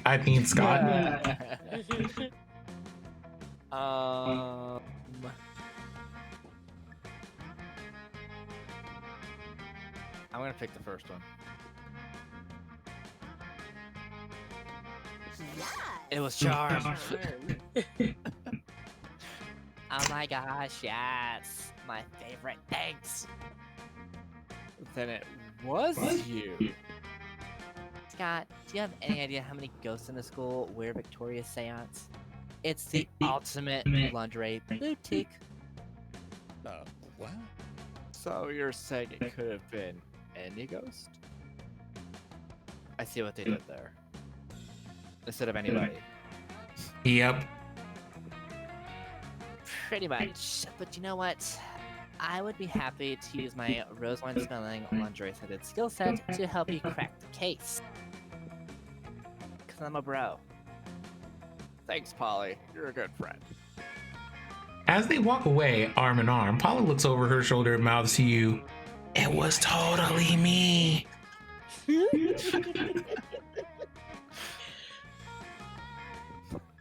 But Scott seems content. Their friendship is saved, and Polly seems pretty flattered by your choice descriptors. In the end, the strongest smell here is the sweet smell of success. You gain +2 smarts and +1 charm. If you pick the other option, y'all get into a van. Scott hangs his face out of the window. You go to a graveyard. You find a person and actually rip their face off. Oh, Okay. Like, it's a whole production.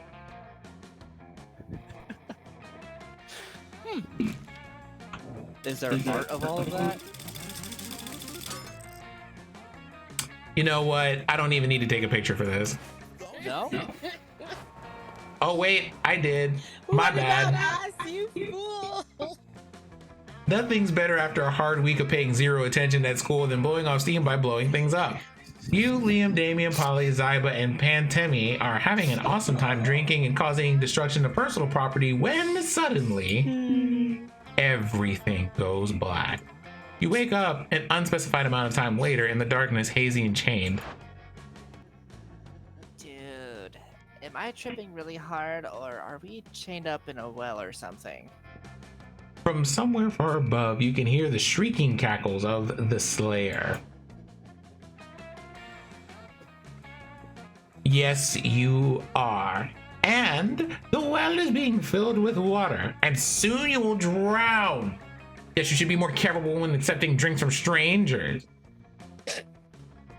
Nah, that sounds like some pussies would do. Girl, this is so uncool. I know you have something going on with Damien and Liam, but me? Come on. Empowered women empower women. Water starts pouring in, but nobody seems especially scared. If you think about it, this was a pretty shitty plan. I don't need to breathe, and Polly can just phase out. Yeah, why not just bake you through the heart? While you were drugged or chopped my head off. So, everyone's a critic now. No, but seriously, girl. I'm just gonna disappear in a minute and reappear somewhere else. So, as far as I'm concerned, the big takeaway from this experience was that I got a free drink.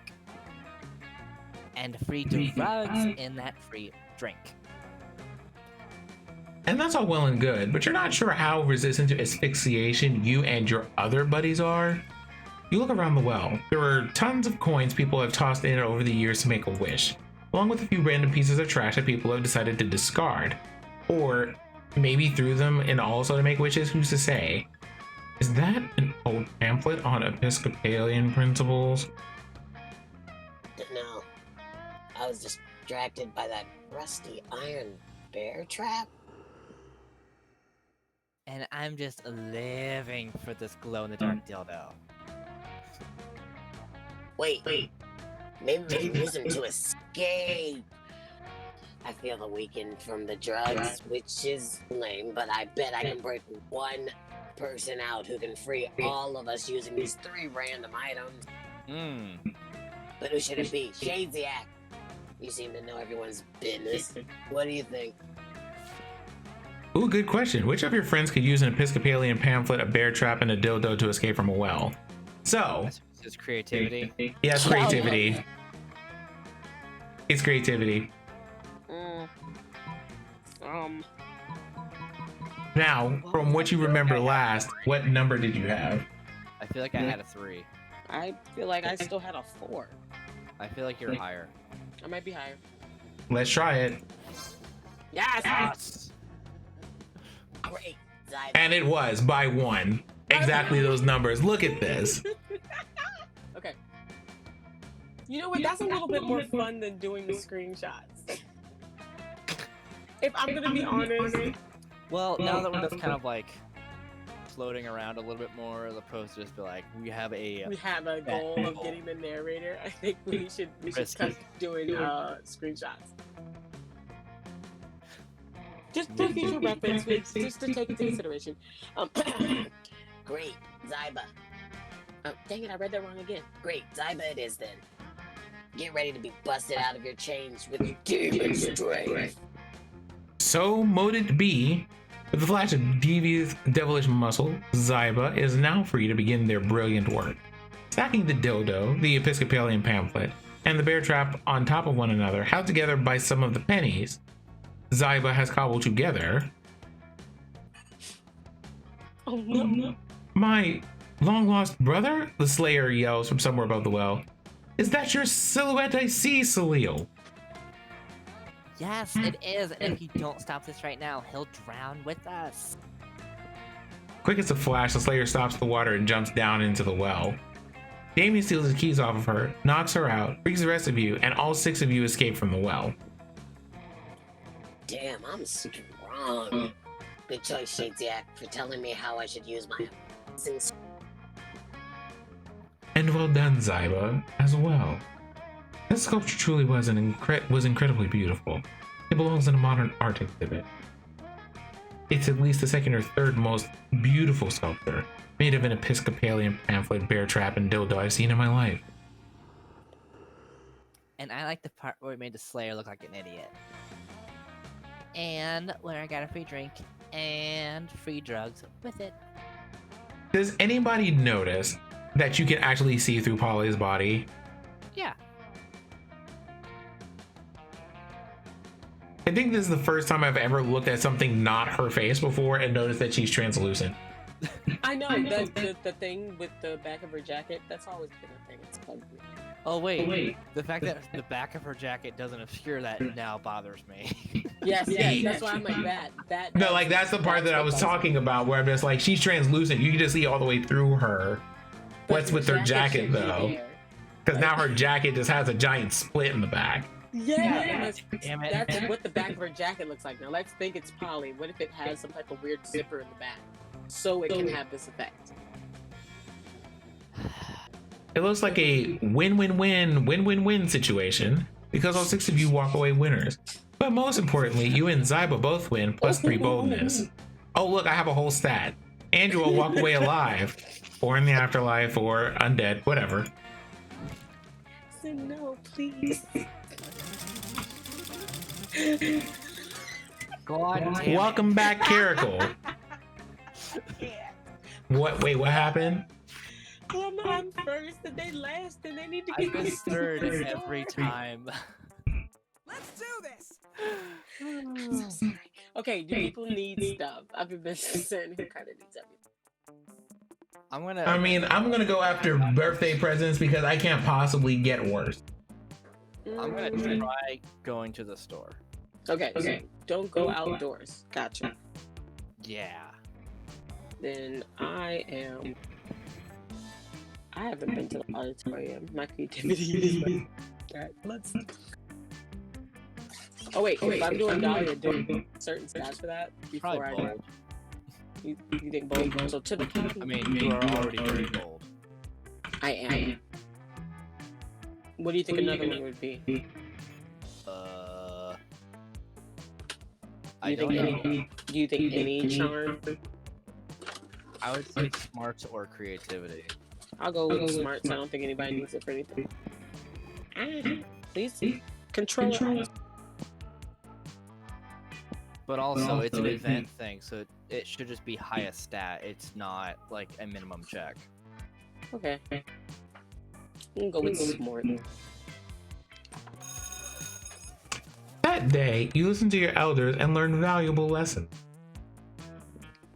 Sometimes after all the monster nonsense and dating gimmick, you forget that attending class is supposed to be one of the primary activities at this high school. What? You gain +2 smarts. Ow. Quit stabbing me. A little later, you're standing around trying to figure out what to do with this map you bought when Dolly appears to assault you with her personality. Yep, that sounds about right. But with her personality. Wait, do y'all see Blobber just kind of in Yeah, the, he's chilling in the fade background. there? He's always been there. We just didn't know. Okay. Studying a map, I see. This can only mean one thing. Clearly, you are a master tactician. You point out that there are actually several things it could mean. For example, maybe you're lost looking for treasure, trying to figure out what the hell to do with a paper map. Your tactical genius is matched only by your sense of humor. It's 21st century. Cell phones can do all the things you described. No, this is the modern era. The only reason to study a paper map is to check the efficiency of one's battle tactics. A thing which you were clearly doing.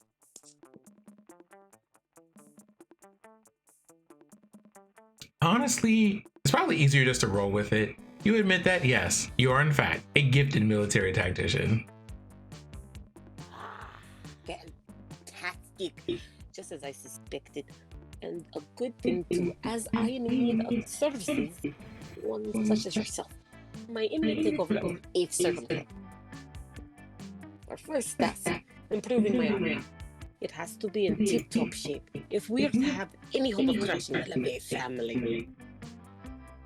You're probably even less qualified to do this than you are to be a student at this school, but hey, it feels good to be needed. You agreed to help. Luckily, you don't have to figure this out all on your own. Scott and Liam happen to be passing by, so you flag them down. They can't possibly be any worse at this than you, right? Hey. Do you guys need any help with the thing? I love helping. And I am eager to supply my opinions on whatever it is that you are doing. Scott, yes, my man. Let us fist bump so hard we feel it in our entire skeletons. And Liam, let us gaze longingly into each other's eyes and feel it in our... What? Yes, what indeed? What was I told? But yes, my army, improving it. Let us conjure a storm within our collective brains.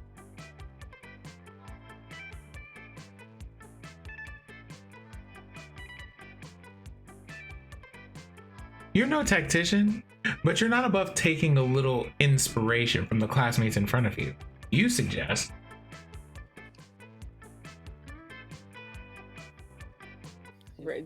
Read Swedish, which read to them.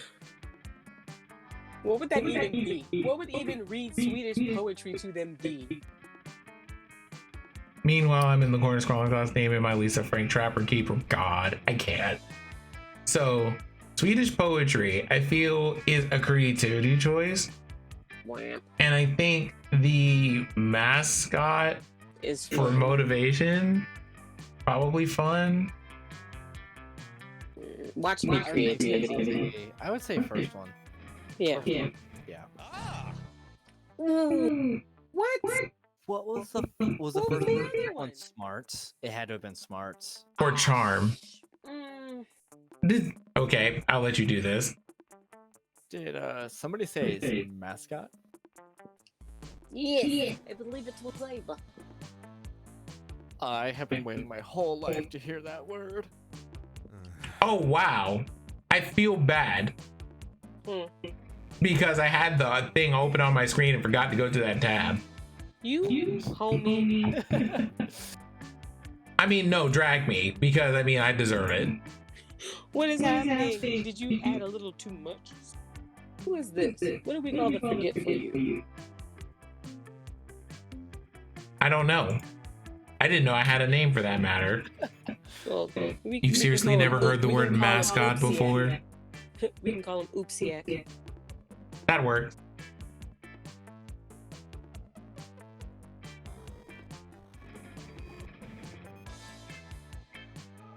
Wow, there it is again. Mascot. Mascot. Cool. I respect you as a werewolf and as a tower muscle. But I have to ask, is...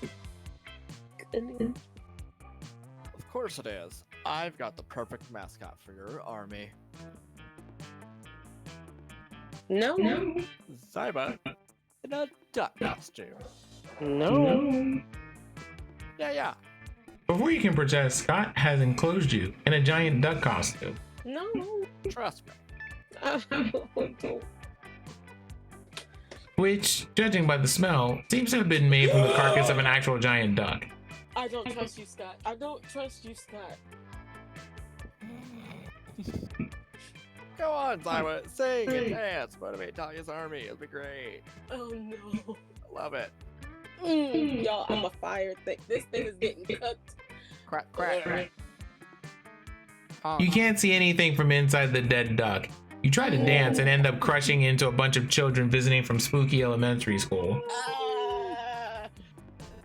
Your costume explodes, showering them in putrid duck flesh. You rolled a nat 1. I know it's so bad. I don't like this. This armor is cursed. I'm not sorry. Continue. I'm really very motivated. Really? I am. This will be the topic of my next poem. Duck flesh on grade schoolers in the afternoon, and also capitalism is bad. This fucking game. Sorry, friends, but I am searching for a more motivational, less smelly set. 1 minute you're a master tactician, and the next you're a stinky idiot covered in rotting duck meat. Life comes at you fast. You lose -2 charm and -1 fun. All right. So what happens when you mess up a stat check on an event run? Oh, We've done that before. I think it just died. I don't think I have it anymore. Oh no. That day, while rehearsing for the class play, you were struck by the lightning of inspiration. You come up with the ultimate nickname for yourself. You tell everyone to call you by it, also known as one of the 7 most douchebaggish moves in the world. But the nickname is so awesome, inventive, and appropriate that people decide to go with it. Quite the feat. You gain +2 creativity. You can all call me Failure. Oh. You're walking with Liam later when suddenly a holy crossbow bolt slams to the wall next to you. Of course, it's the Slayer. Prepare to die. Would you like me to do Slayer? That way you're not reading to yourself. Well, I don't know. Like, considering that you've had a bunch of Polly and Scott interactions, I feel like it's only fair. True. You flee with Liam and manage to get out of sight. Now's the perfect time for you to hide while Liam turns into a bat. But he's not transforming. You ask him why the hell he's just standing there instead of changing. Just seems a little cliche, doesn't it? A vampire turning into a bat. Honestly, I'm over it. Get over If I could turn into, for example, the concept of a bat, now that would be a change worth making. You don't even know what that means, but if you can't get Liam to turn into something soon, he'll get you both caught. You quickly tell him to change into...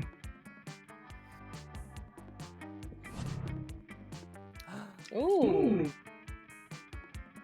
Here's the thing. I'll say yeah. That's fair. It's 2 things. It is creativity versus another stat that I know I don't have. But in addition to that, it's that my stats are so low that I can't make the checks anyway. Magnificent. The perfect balance of extraction and practicality.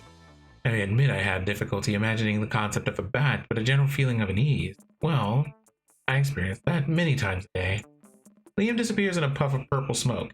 You don't know where he's gone, but you feel great about it. Today is the best day ever. You love school.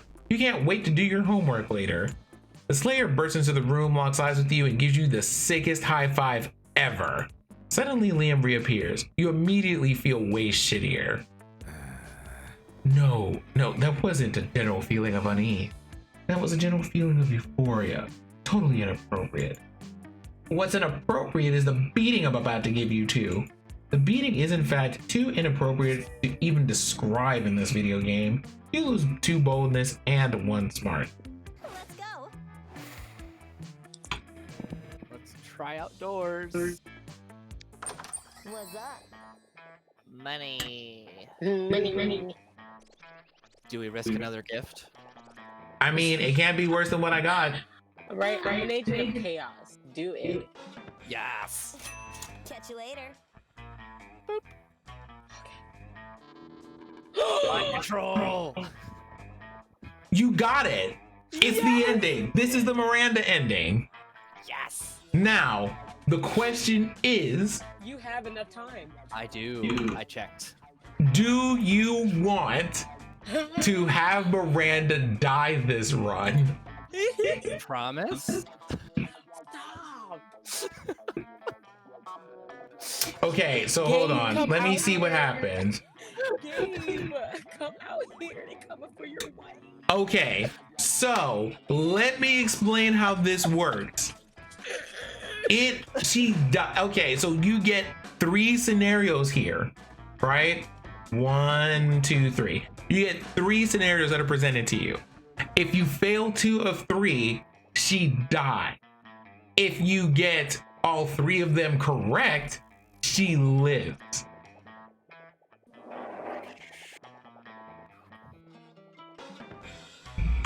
Oh. So, what do we want to do? I don't know. We've never had this item before. No, I mean, it's literally, it's a Miranda ending. So you get, and it's 2 Miranda No, endings. we have to get one where she dies. It's just which one do you want to do first? But there's one where she gets a surprise part where she thinks there's an uprising and it's a surprise party. And then you get another one where she dies. Yeah.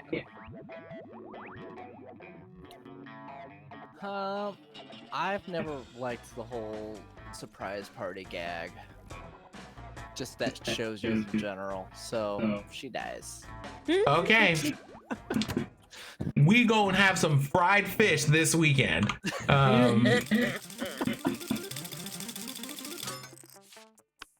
And you want to know what the best part about this is? You literally have to just fail all of the scenarios. Let's do this. Okay.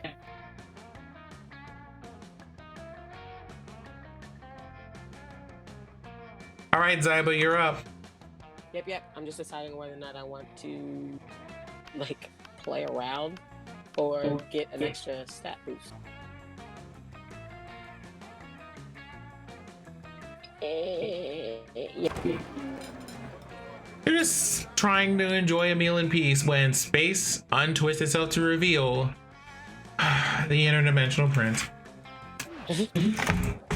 Most glorious hero, thank the squid star I found you. I must have been confounded by the most I've been confounded by the most fiendish riddle. A riddle that has vexed me for days, nay weeks. The riddle of how to change the ringtone on my new smartphone. This interface is more torturous than any palace labyrinth.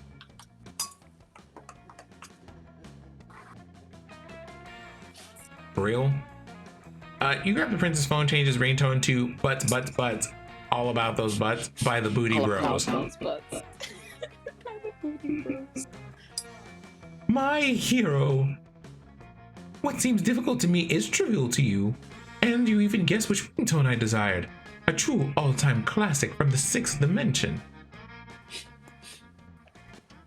There is only one way I can repay you, by bestowing upon you a superpower of your choice. I can do that. I am the prince of another dimension. I can do all sorts of crazy things you don't know about. All kinds of crazy things besides use his phone. Anyway, he only really gives you 2 superpower options.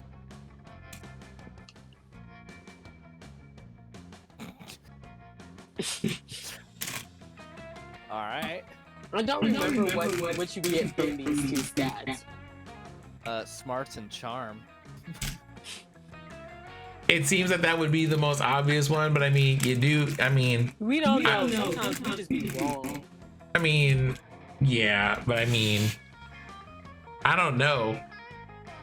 I don't know if there's really a wrong option here. Is there a particular thing you're looking for? No, not necessarily. If I was really in the situation, how could I wouldn't give up I wouldn't give up being able to get an ass that wouldn't be wet. So. Ah, yes, the choice of a true gentle monster. I see you too are a man of class, he says. I see you're a man of culture as well. I see you are truly a person of class with the word ass in all caps. With a wave of his magic wang, what? The prince imbues your ass with boundless work ethic. By day, your ass amazes your classmates and creepy teachers. No. By night, it does your homework for you. Look, all I know is that hip hop when I go have fun makes a lot more sense now. All that work makes your ass makes your bun super tight. You gain +4 charm. Let's go. All right.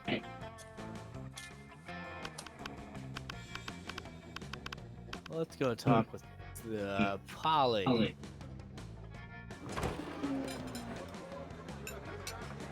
You find Polly and Edom, Liam not eating as usual, because they're undead.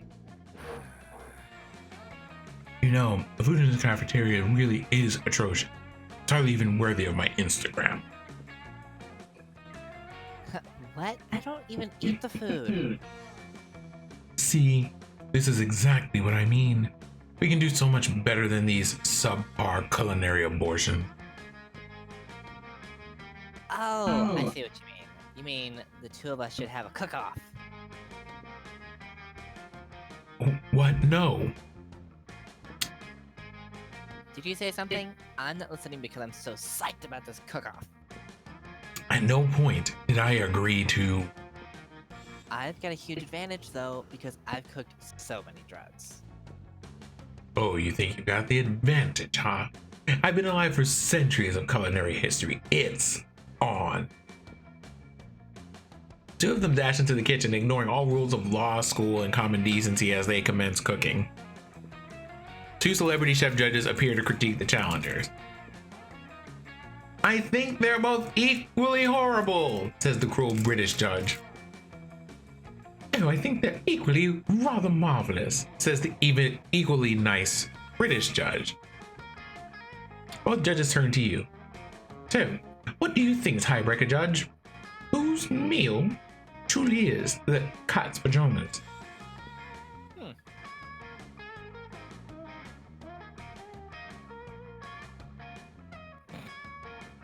Polly.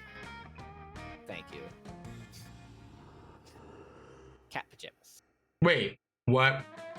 What? Can we all just agree that if this was animated, that we would watch this little show? Yeah. Yeah, you would. It would be called Shokugeki no Soma. No, I don't mean the actual cook-off. I mean just the show Monster Prom. Oh, if this was a sitcom? Yeah, like a cartoon or something. I'd watch them be all stupid. You can imagine just randomly all these judges just randomly come somebody pulling in a set. Oh, yeah. It's Scott. Scott's pulling in a set so they can all be on a cook-off show now. That guy. What Like, unbelievable. nailed it. That's not even food. What isn't even food? That pile of yarn you're knitting into the frying pan. That's clearly a set of pajamas for a cat. Oh, was it supposed to be food? Sorry, I forgot what we were doing. Yes, it was supposed to be food. And yours obviously isn't. Oh yeah? Then how come it won the food contest? Huh? Well, Hmm. because, Yeah, that's what I thought. oof. I'll catch you all later. I gotta find a cat to put these pajamas on. Later, you run into Polly again, but she lets you pet her kitty, What? if you know what I mean. What? It means you get to pet the cat that you put the pajamas on. What did you think it meant? Narrator, I don't trust you. Thirsty. All right.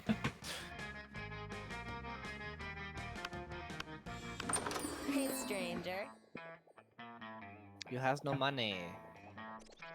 Wait, what's the envelope? That was the thank you note from the developers for their 2-year anniversary.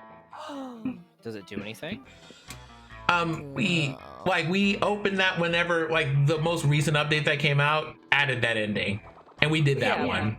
It was adorable, It didn't like add stats or something to help you out. and it's like 10 minutes long. Oh. Oh. Back in 30.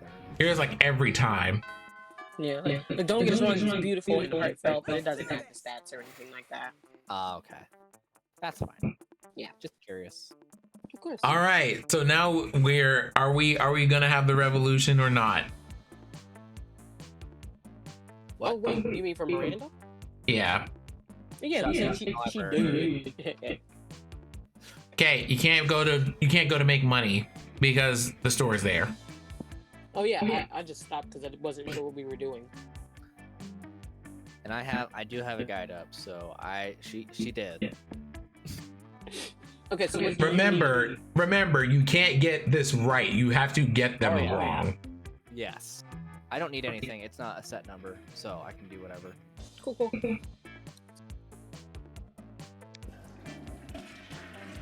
That day you intend to skip class and spending the term in the bathrooms. But you encounter 3 wild hyenas on the way there. Fuck, we're in security. I mean, okay, if you're gonna read my lines, I'm not gonna read them. No, I couldn't remember if that's actually what it said. Anyway, you subdue them with the help of a hair comb. God bless the monster scouts and all the idiotic scenarios they prepared you for. By the time you get to the bathrooms, you totally gain +2 boldness. Attention noob. We also have an ending on deck wherein Miranda dies.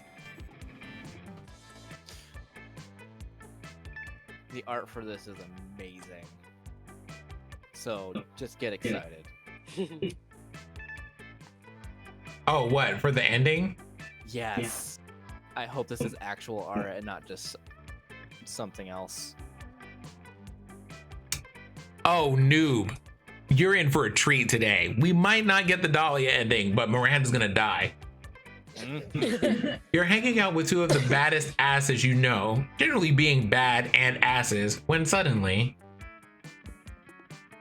a masked villain bursts in and threatens you. Ooh.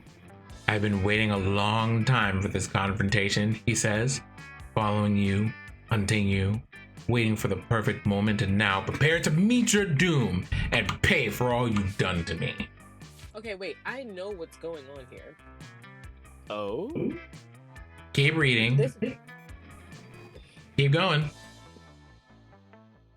Ah, holy shit, I've never done anything wrong to anyone ever. I have no idea who this could be. Mm-hmm. And I've done so many things wrong to so many people. I have no idea which one you could be. Wonder no more, says the masked villain and rips his mask off. yeah, no. Oh my god, of course. It's that guy, from the this guy, right Damien? That guy? Yeah, I've never seen this dude before. He must have beef with Zyba. I have beef with all of you tiny fools. It is I, Univertica Jr. Yeah, okay. What? Oh, so it's continuing. But I Something don't else. remember. Is this an ending that I'm getting? I don't know. Because this is continuing with, like, Joy. Oh, of course, Univertica Jr. Right. No clue. Not at all. It's blank, all up here, just going. You collaborated with your three best friends to destroy my father. God, Vera and Miranda? No, he means Liam, Coach, and Alfred. I meant faith, hope, and joy. Like the stickers on the wall? I have no idea who the fuck those people are. Yeah, literally never heard of them. Puny mortals, there are classmates of yours who formed a coven. Oh, the Coven. They have names? Yeah, I definitely always think of them as pretty much one entity. Oh yeah, right. That one time they made us talk to their dead friend Rabaru to get the secret to killing some lame villain, and then it turned out he was allergic to penicillin. Right. What was that dude's name? Do you remember? Univertica, and I am Univertica Jr., and now you will pay. Seems like you really pissed this bad guy off. Luckily, you watch fiction. You think you know how this shit goes down. And thinking quickly, you... Huh. I'm pretty sure the second one is charm, convincing him that they're siblings, and the first one, betray them, might be creativity, or both. I don't even know if the second one's charm. Uh, Say it, let's...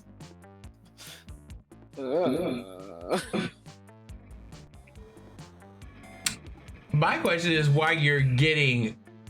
Wait. Oh, you don't have the item. I was just like, why are you getting this? But it's Univertica. Hold on. Yeah, right. I remember this being a What thing. ending is this? That's what I'm trying to remember. Wait, is this Zoe's ending? Like, what leads to originally getting Zoe? No, it is not, because you have to No, buy a but special that's in item for first term. that. That's not in second term. No, yeah, and the thing is, you have to buy a special. You have to like buy a totem for that. Yeah, that's what I thought. Huh. Wait a But minute. now I don't want to fail it because I want to see where it goes. Hold on. Hold on.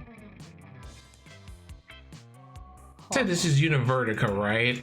Yeah. Okay.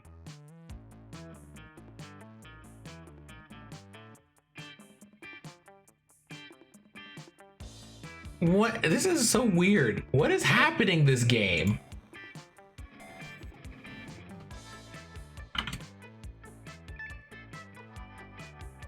Hey there, Gemini. What's going on? We're having a moment out here. What is happening?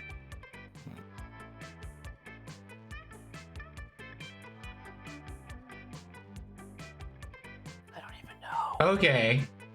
So revealing the plan is charm. Oh, it's charm versus smarts. Okay, cool. Got it. Siblings is smart. Is the first one bold? It's charm. Okay. Cool. Charm? Oh, jeez. Okay, so my smart is 10 and my charm is 9. Smart sibling. Siblings is smart. You're sure? You're sure. Yes. I'm clicking the button. Smart. Univertica Junior Gas. I had always heard that I had a long lost sibling, but Zyba? You? I would have never guessed. I mean, I suppose I do see the resemblance. We both have eyes, limbs, torsos, and the ability of human speech. Do you have any idea what this means? I have a Groupon for a whole day of sibling activities, and so now I didn't have anyone to indulge. So, will you come with me, new sibling?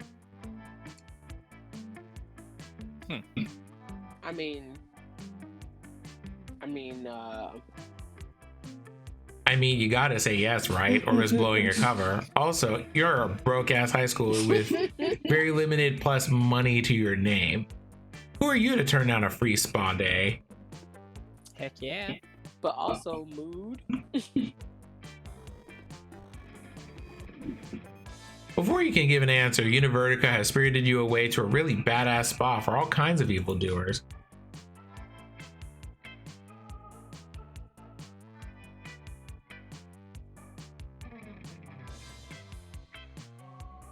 Line.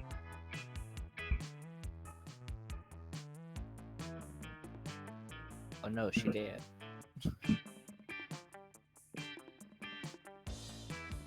You get really trendy virgin blood manicures and spider silk facials, and girl, if you don't slow down, and you go shopping for cute back to villainy outfits. And then at the end of a super fun day, you decide to see if Univertica Jr. can be defeated by penicillin like his father. And from the way he died after you slipped him some, you're thinking it's a yes. Crushed it. That's awful. Bye, sibling. It's +2 boldness and +1 smarts for you, and you're totes keeping all your swag your temporary big brother bought you. Before. Girl, why? Also, Gemini, we're playing Monster Prom. I need to know why she's fast forwarding through everything. So, me and Cyborg are gonna fight. That's what's gonna happen. Oh. Bye. Let's risk it. Last night. Nope. None of this is in here. Let's go. Okay, here we go. Go to the GM.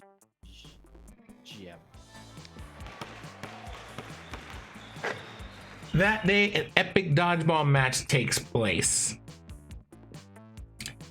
But the match isn't as important as the human interactions within it. Not that you have any at Spooky High School. You're at your peak when you decide to go for the overkill and wink at one of your teammates. he's totally memorized. It is the most epic wink ever. Damn, you really know how to win over people's hearts.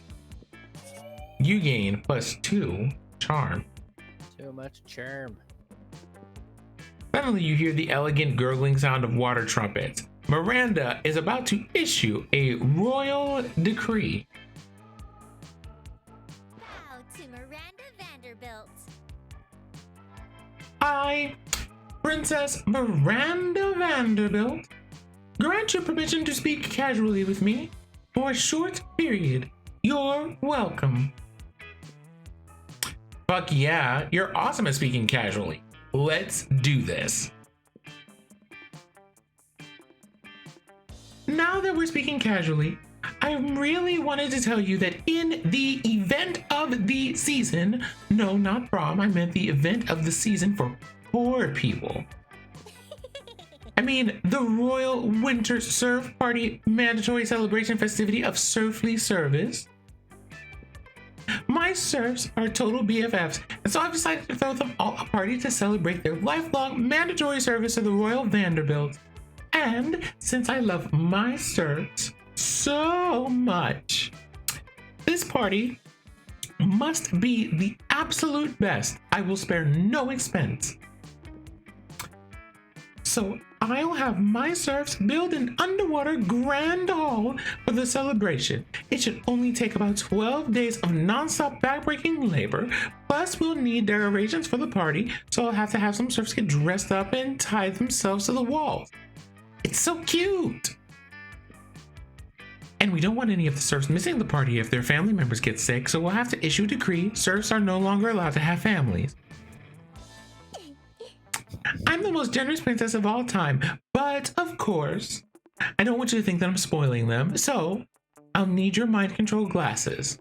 Just to make sure we don't have any serfs insisting that they value their families or anything dumb like that.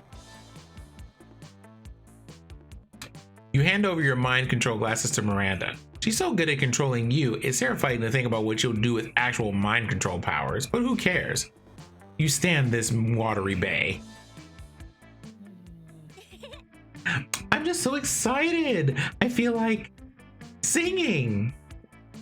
Suddenly, an adorable little eel pops out of Miranda's purse. Yes. What? That's a great idea, Princess Miranda. Let's sing. Miranda starts belting, and the eel starts singing back up. Wow, this eel has shockingly great harmony.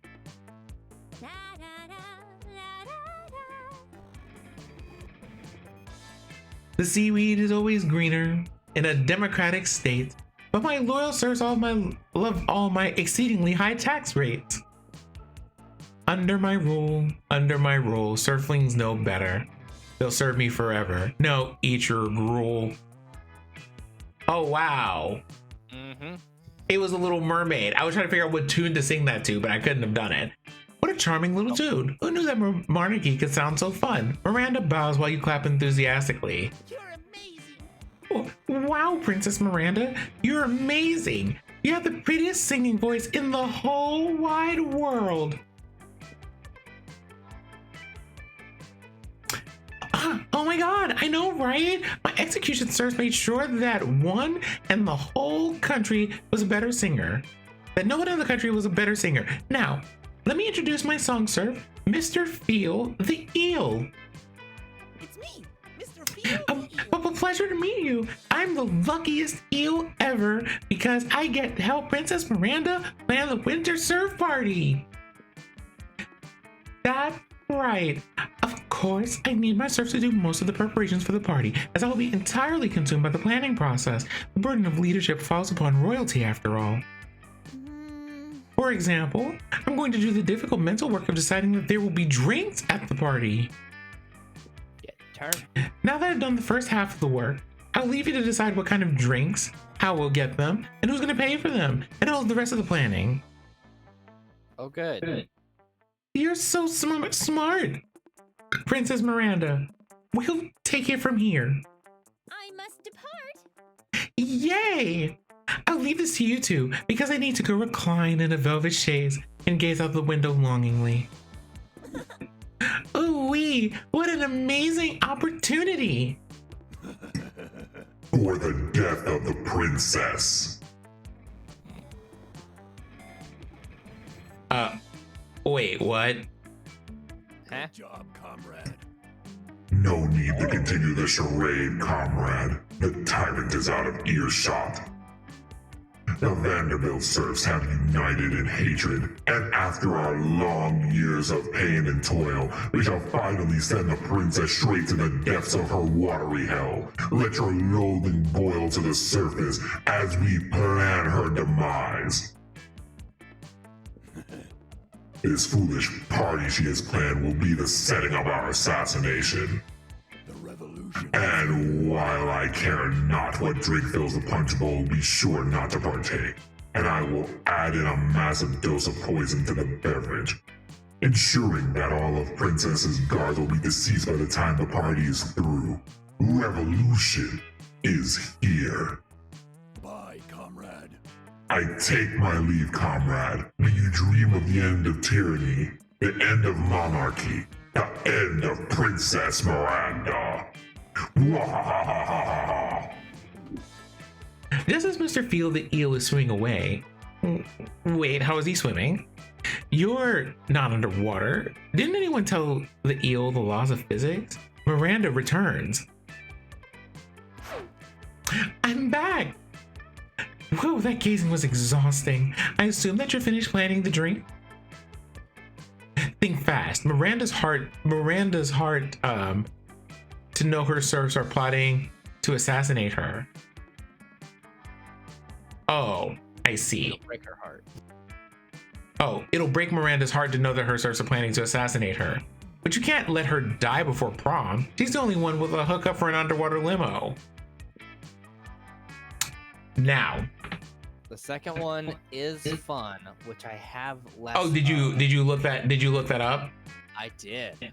Okay, so what I'm going to tell you is, again, you have to. There are 3 interactions, and you need to fail at least 2 of 3. You can just choose to fail all 3 of them. Okay, I'm gonna go for it. Yay! Really? Amazing! My serfs will love the Fanta, but more importantly, everyone will be talking about how I'm so trendy and tasteful. Miranda gets so excited about Poison Antidote Fanta that she ends up starring in a commercial for them, in which Miranda quells a surf rebellion with excessive force and hands a poison antidote Fanta to a private police force captain. It's not a great look. You! Now everyone is saying that I'm out of touch with the disgusting lowly peasant class. How dare they? I have great affection for the underlings who I forced to conform to my every whim. I decided that this whole thing is your fault. Yup, that's right. This is an official royal guilt trip. Suffer, you dummy. Oh no. The guilt. It burns. Miranda quickly recovers her reputation by issuing a YouTube apology video, but you lose your sponsorship deal with Fanta along with 2 fun and 1 money. And yes, noob, you actually have to fail. If you don't fail, if you succeed, you tip her off or do things to subvert what the eels are wanting to do.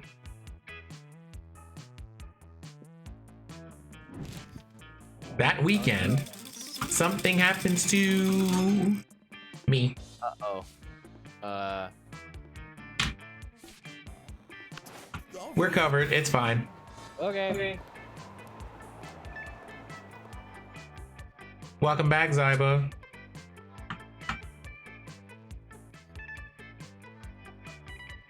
Maybe. You're on your way to that Frogurt place that you like so much when Polly's hand shoots through your chest and comes out the front holding her phone. Hey, I need you to compare these selfies for me and tell me who's hotter. This one's Pantemi, A classic bathroom selfie. and this is Zyba. A classic naked panther fight selfie. I think they're both super hot, but I don't have time to bang them both. I'm getting Botox injected after school. The problem is that I think everybody's hot, so I need someone else to break the tie. Someone like you, please.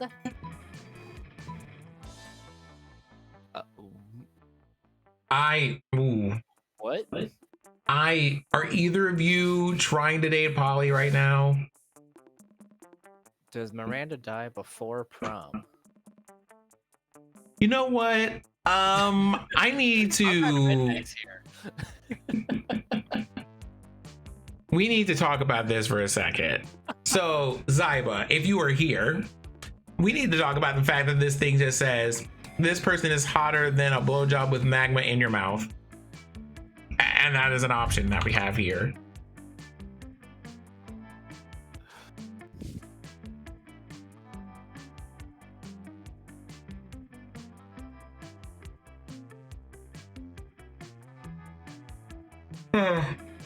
Zyba's gonna need more fun to do this, but since you already have the secret ending happening.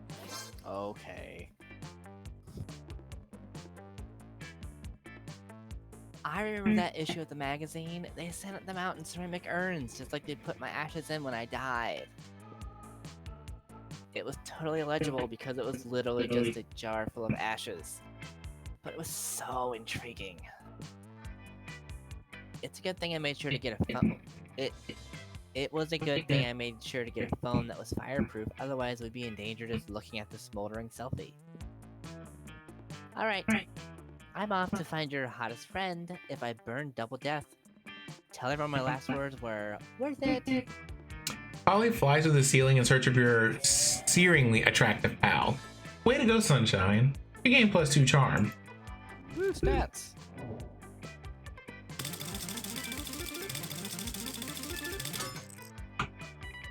And on that note, we will take a brief commercial break where I go and get myself a cup of water. Okay. I will do the same. Seriously though, I'll be gone for like all of 2 minutes, so don't y'all go anywhere. I will be quick.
I'm back.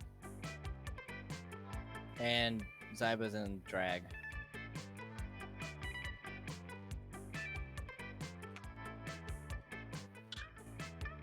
Point. Hello? Hi. Yes. My phone died, and Discord won't load on my laptop, so that's why I was using my phone.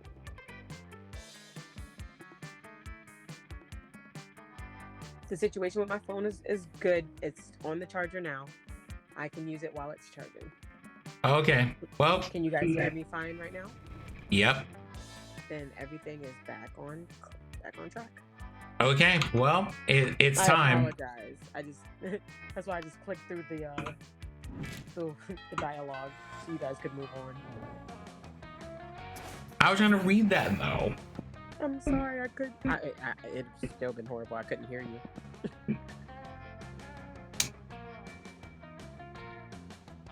I'm literally going to fail any check that I make right now.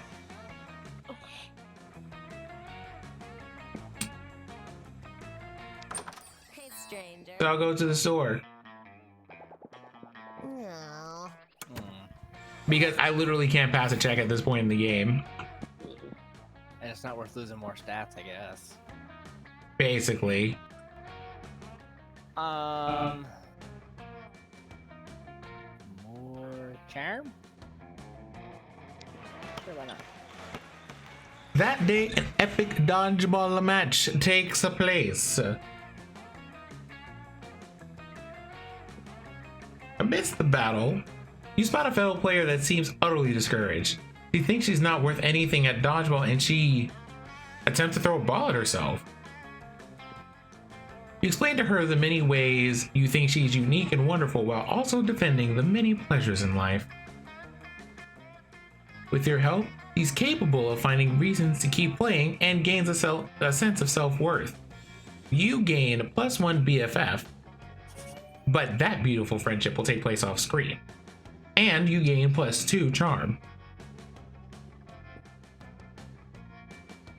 Around the corner, you hear the sound of princessly singing in English maraca, which can only mean one thing. Oh, Mr. Feel the Eel, I am so excited for the winter surf party. I could...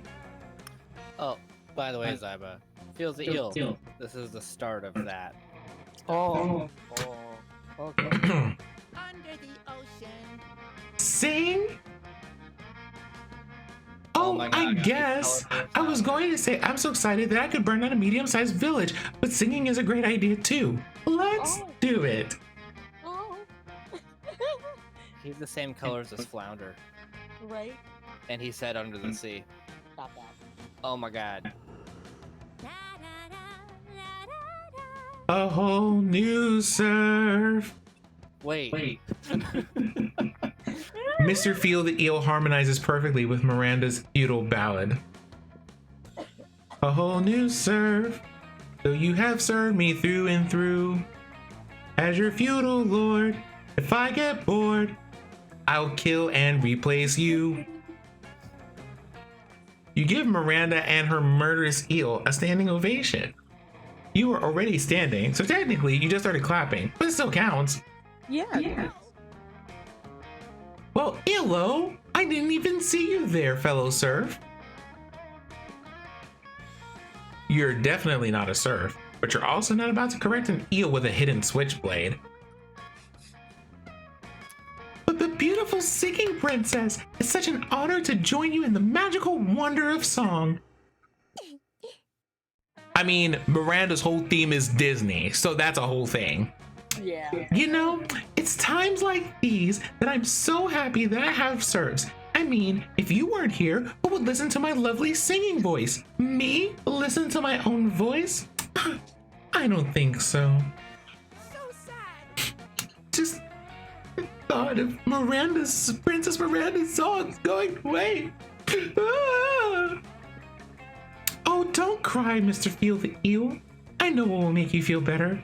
Extensive and laborious party planning. Yes, you're right, Princess. That would cheer me up right away. I knew it.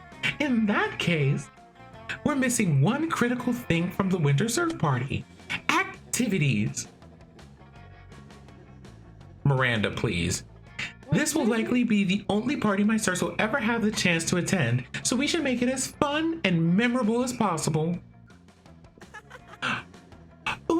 me, I'm just bursting with ideas. Princess, we could play Shave the Princess's Neck. Each serf can shave your neck with their sharpest sword. Doesn't that sound so adorable?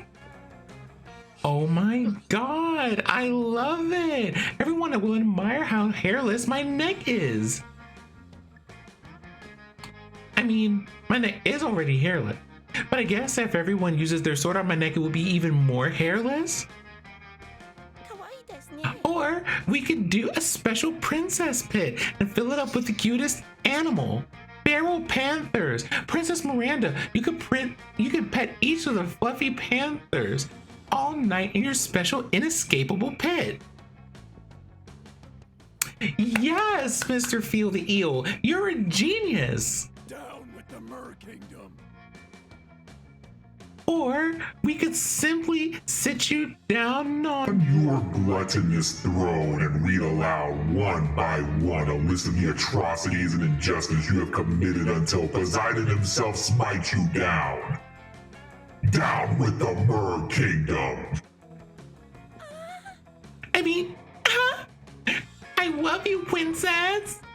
Oh no. Aw, Mr. Feel the Eel, you're so precious. I didn't even know peasants could be this cute. Anyway, as I was saying, wow, a butterfly. Miranda abruptly leaves to chase the butterfly, but wait. That means you're alone with, and I need water for this. Uh-huh. Please do not skip the dialogue. Oh, he read it for you. That's fair. That's the only reason I did it. You have done well to weather the tyranny of the Vanderbilts so far, but fear not. The day of their demise fast approaches. The evil princess is falling into our trap, just as we intended. She thinks she's just choosing a party activity, but she will actually choose the method of her own death. The irony is as delicious as the sweat of the proletariat. Bye, comrade. Ah, she returns. Bye, comrade. May the blood of the monarch salt the earth. I mean, farewell. Teehee. Party planning can be so stressful, but I feel so much better after vivisecting that butterfly. Fun fact, the most beautiful part of a butterfly is its gorgeous glistening stomach innards. Nice to know. Oh, did Mr. Feel the Eel run off again? Well, whatever. His party activity suggestions were just so perf. And we just use one. We can just use one of them. Unless you have anything better in mind. Impress Miranda with a killer party activity. Well, not literally killer. Ideally, you're hoping for something fun, family friendly, and assassination proof. Heck and feck. I have both stats equal. Well, remember, you only have to fail 2 out of 3. That is true. So, okay. Okay, I can't get a tie on the last one because it's creativity and charm. So, I should be good there. But this one's fun and creativity. Wait, fun and creative. Oh, wow. Okay. Yep. Let's do the security game.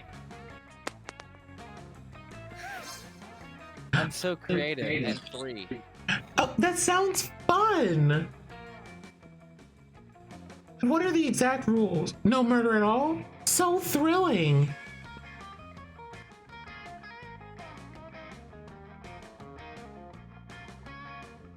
Oh, and what about just mild homicide? Does that count as an infraction? And how many serfs should be killed for it to count as a full real murder? Oh no. And are torturing and other ways of pain infliction invalid, or does that count as cheating? Actually, if you lose by murder, how do you win? By inflicting as much pain as possible without actual killing? Intriguing! Yes. So many questions! This activity seems so weird and silly. Not murdering? Who would have thought? Huh. Who'd have thunk? No one being murdered around here for more than 24 hours? Unheard of. You get +2 creativity and +1 smarts for your wild ideas. Let's do this. Do you want me to take over doing Miranda, or are you doing Miranda for the rest? You are free to take over Miranda whenever you would like to. She just had to be read and you were not present. No, I completely understand. Thank you so much. Where are we going? Where are we going? I've been outdoors this entire time. Booty. That day during recess, you start a half-hour rave that goes full body roll. You have no idea how it escalates so much, but at some point there are like 300 people. Someone summons demons from a nightmare dimension. The consequences might distort the fabric of reality itself, but who cares? It's a rad party. You gain +2 fun.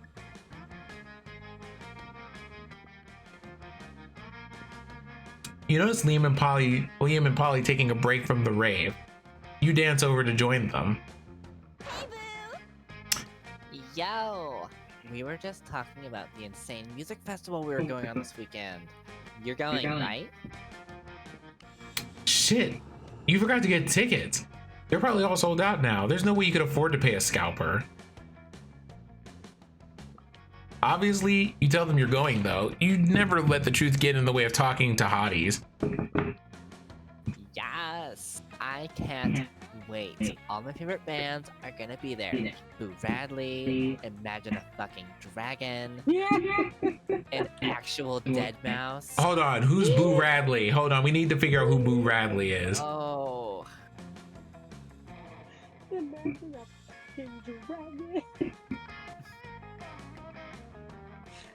Wait, that's the guy from Grapes. Wait, no, not Grapes of Wrath. No, it's To Kill a Mockingbird. No. Yes. Yeah, that's it. Personally, I'm more excited about Veggie Scales. Their lead guitarist is a cucumber. It's never been done before. Heh. Bump, bump, bump, bump, bump, bump, bump, bump, bump, bump, bump. If you like to talk to tomatoes, If a squash can make you smile. if I like to waltz with potato. I used to freaking love that show. I know the whole song. Up and down the produce aisle. Have we got a show for you? Okay, we're not gonna do this. Man, if we could all sing on the same and not be right after each other. Okay, so basically what I'm hearing is at some point there's going to now have to be a karaoke screen and a karaoke stream, and I'm stressed. That being said, I need to talk about the amount of knives we have in chat. Everybody's ready for Miranda to die. Like straight up. Larry, why do you have a knife? Well, I'm tired of all the goddamn merpeople. By the way, you're up, Zyba. Hello, friend. What are we talking about? Is it a grand ball? Oh, sort of. It's like a grand ball, except everyone's more naked and the dancing is sexier and there are a lot more drugs. So, What is drugs? what am drugs? You know what? You wouldn't understand. It's a peasant thing. Liam was like, you know what we're not gonna do. He's like, let me push the escape button and skip this whole dialogue. He's like, nah, homie. We're just gonna fail that stat check real quick. No, wait, this is perfect. If you can convince Liam and Polly to invite Miranda to the music festival, maybe she'll cover your ticket too. Party happens in the forest and there's no party virgins to be bewildered by it. Was it really a party? And you know, guys, if we bring Miranda, her royal status will give us diplomatic immunity, so that one's fun. You sure it's not smarts? Do we want to look it up real quick? Yes, please. This seems like Maybe a create- fun smarts. Okay, so the party in the forest is actually charm.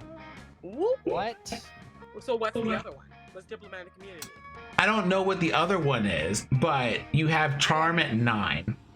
I have a charm at 9, but I have, if it's a smarts, that's an 11, and if for some strange reason it's boldness, that's a friggin' 17. It's definitely not boldness, but I don't. But they don't have any notes on what the second option is. Oh no.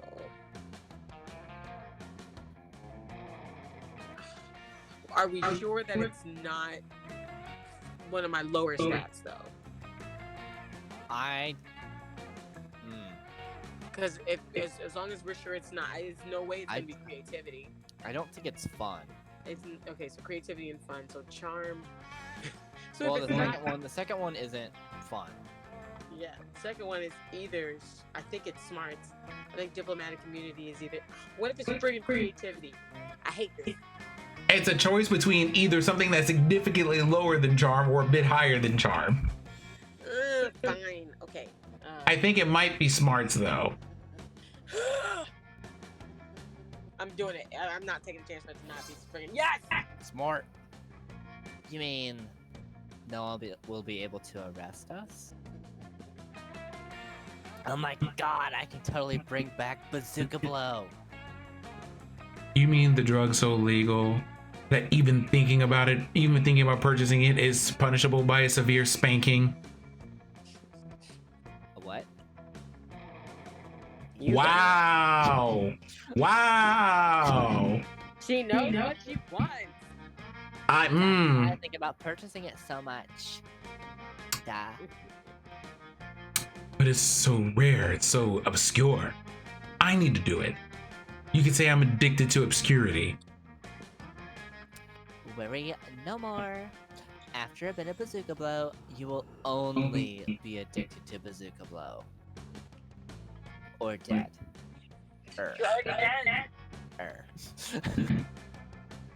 So, what do you say, Miranda? Want to come with us and keep us out of trouble? Assuredly. But I ask again, what is drugs? How do drug? Come a little bit closer to your microphone, please. How do drug? Oh, it's like, party favors. Yes. Party favors for your brain.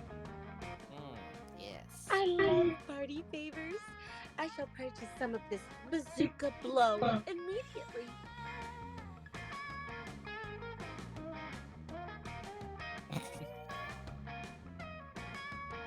No sooner has Miranda thought about her purchase than the cops show up to spank you all.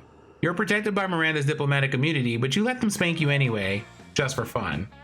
You gain +2 fun and +1 boldness.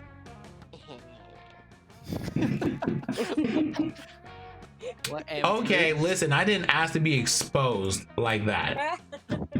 Meanwhile, look, Miranda's like, of course I've done drugs. I always do them. Sips bong water. So many drugs. So many drugs.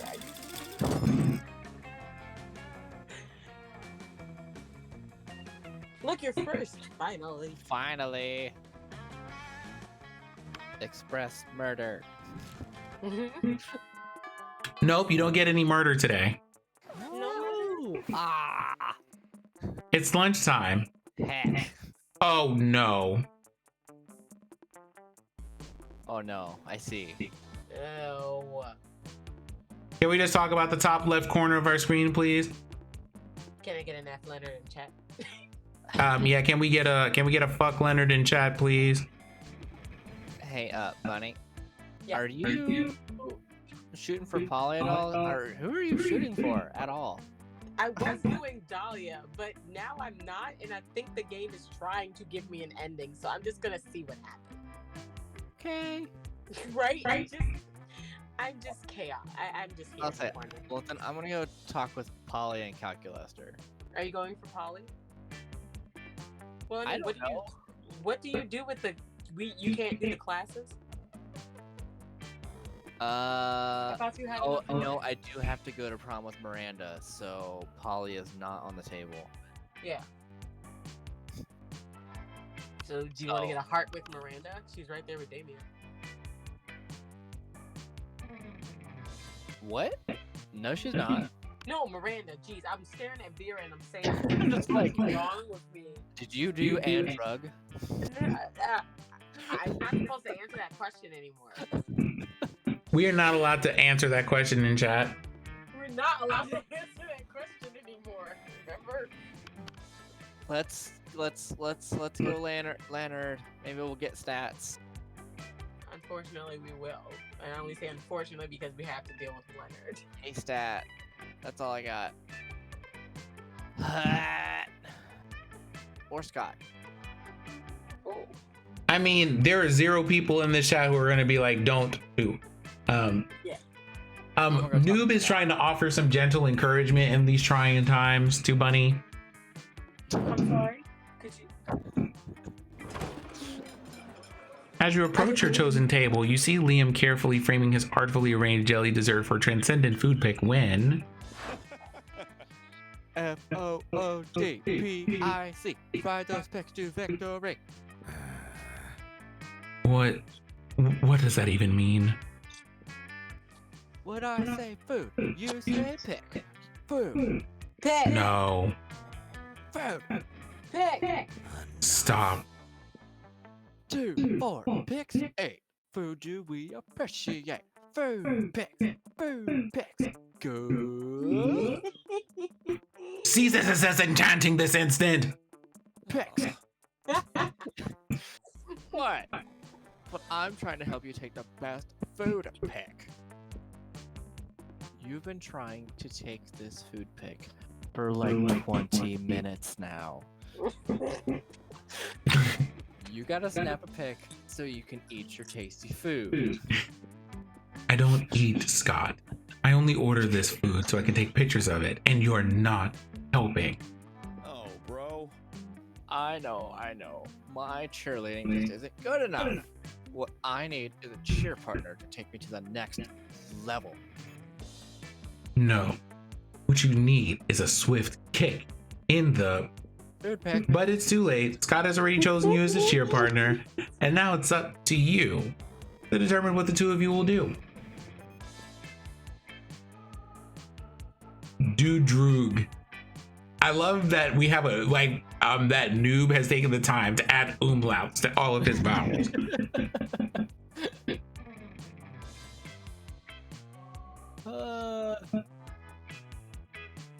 Wat is droog? I get it. Amp him up like where the sky is. Let's do it. What? No, that's all horrible. Here we go. Up you go, little buddy. Reach for the stars. Okay, I'm actually getting some very artistic angles on my food trip from up here, but this is still not okay. Oh, Liam, always being sarcastic. He loves it. It's great.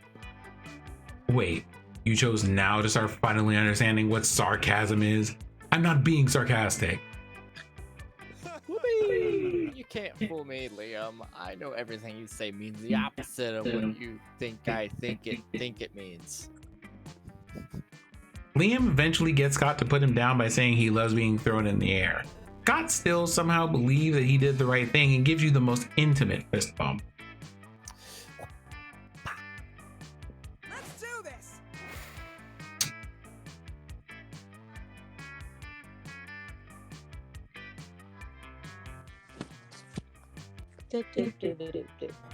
Okay, so being said agent of chaos, as I regularly say, does anybody need to go to the store?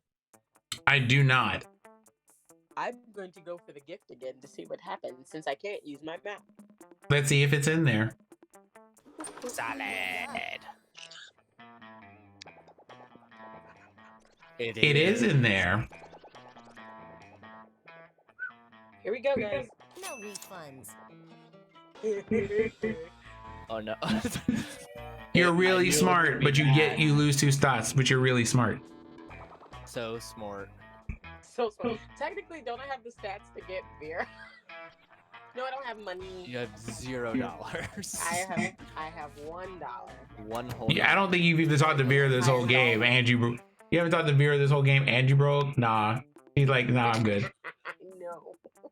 Oh no, sacrifices are being made. No. Peace be with you. Yeah. Peace be with you.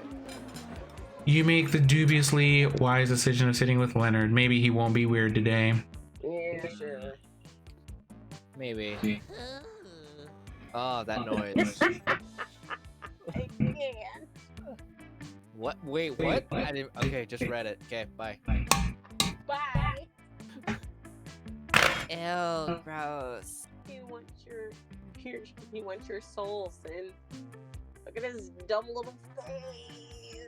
That's over the line, even for me. Like, too far. Let me look inside your butt. Nope. Never mind. I was drinking. You know what? Honestly, you know what we need to do? We need to just screenshot this because this is how I feel every time I see him. Yep. Please, thank you. Nope. Never mind. So we failed one of the Dahlia checks. So yeah. Sorry. I'm so sorry. No, Noob was just asking. I know, but they really wanted Dahlia. I really wanted Dahlia. No, look, it's cool. I just want to see your Shirikodama. It's a delicious little ball inside your anus that may or may not contain your soul. Us Kappas are crazy about them. You have no words. Rightfully so. Speechless, eh? Well, as I always say, the absence of a clear and unambiguous no counts as consent.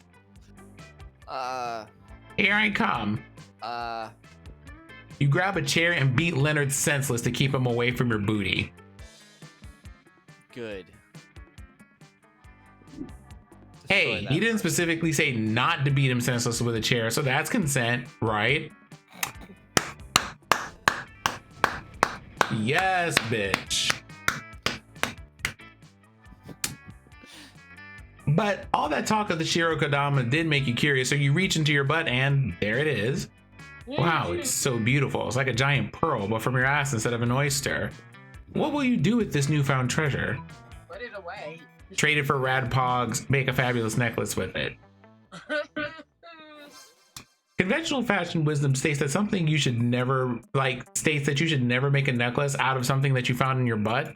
But you're a maverick. You won't let big fashion tell you what to do. Your wild individuality really pays off. Finally, people are staring at your chest because you want them to. Soon, all your schoolmates are digging their souls out of their assholes and making sweet jewelry. Looks like you started a trend. You gain +4 charm. God. I just hope nobody makes glasses.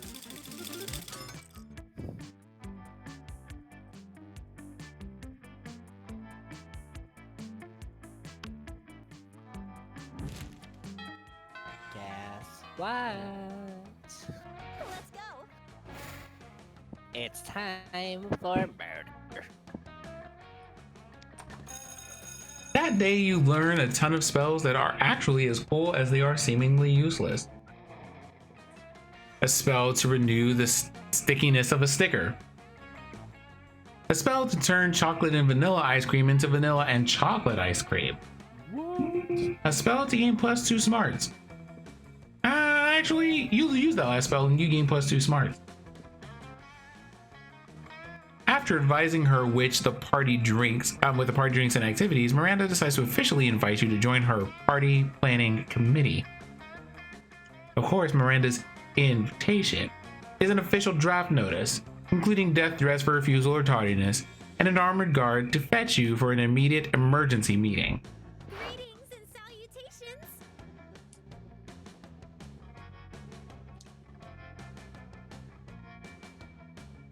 I'm so glad you could make it. Welcome, you two, to our final official planning meeting for the Winter Surf Party.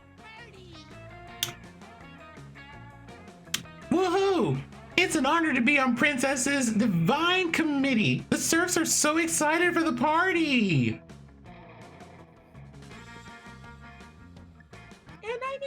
excited too. I can't wait to see the looks of joy on the faces of the serfs. It warms a ruler's heart. However, there has been a slight planning setback. A few dozen serfs had the audacity to die during their party preparation work. Something about exhaustion and chronic dehydration. Oh, and horrendously immune working conditions. Yuck! Such icky rebellion. But don't worry, I officially uninvited any serfs rebellious enough to die before the party. So that little matter's all solved. And now we can move on to the subject of our meeting, the cake. Whoa! Whoa! The lucky serfs are serving you a cake? What kind of cake is it, Princess Miranda? Good question, Mr. Feel the Eel. We're serving many great cakes. My most anticipated one is a simple angel food cake. The two main ingredients in the cake are angels and food. There are lots of quotes. Lots of quotes.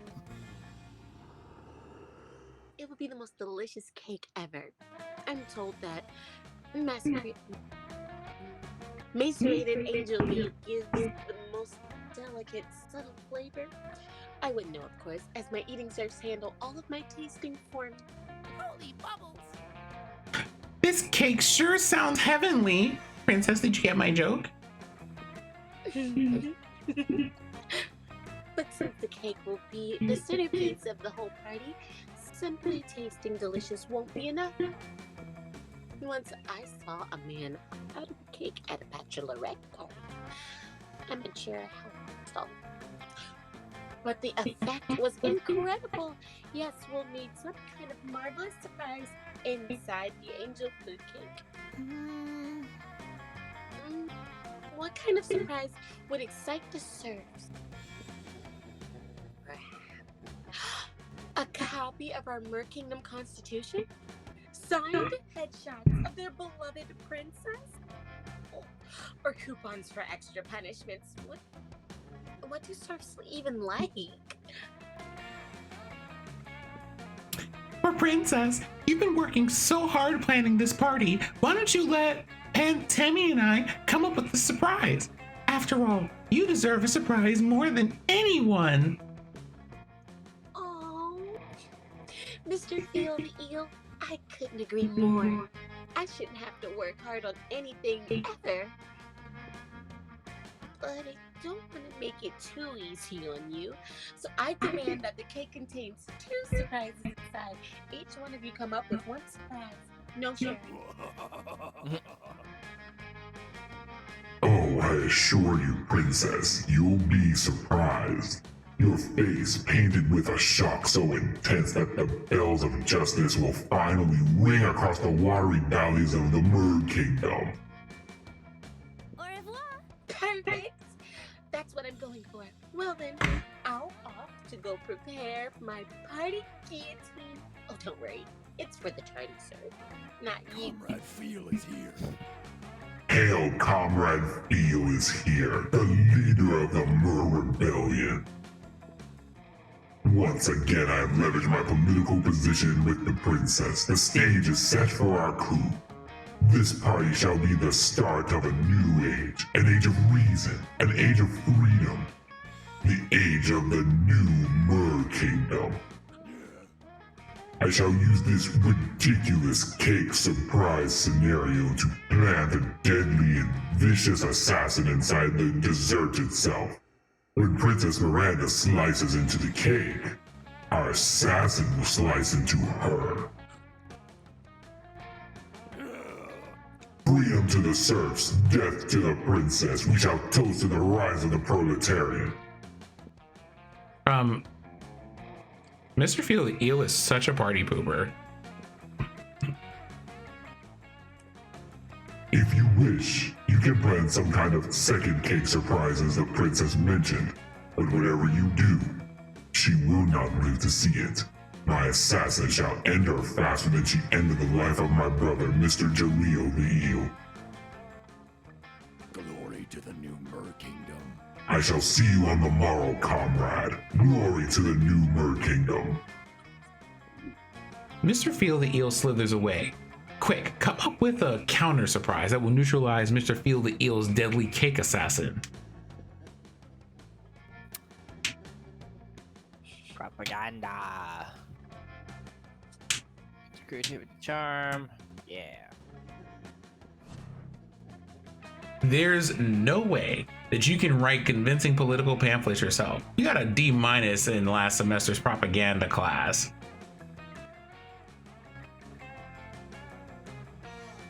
So, you turn to the most easily influenceable people that you can think of.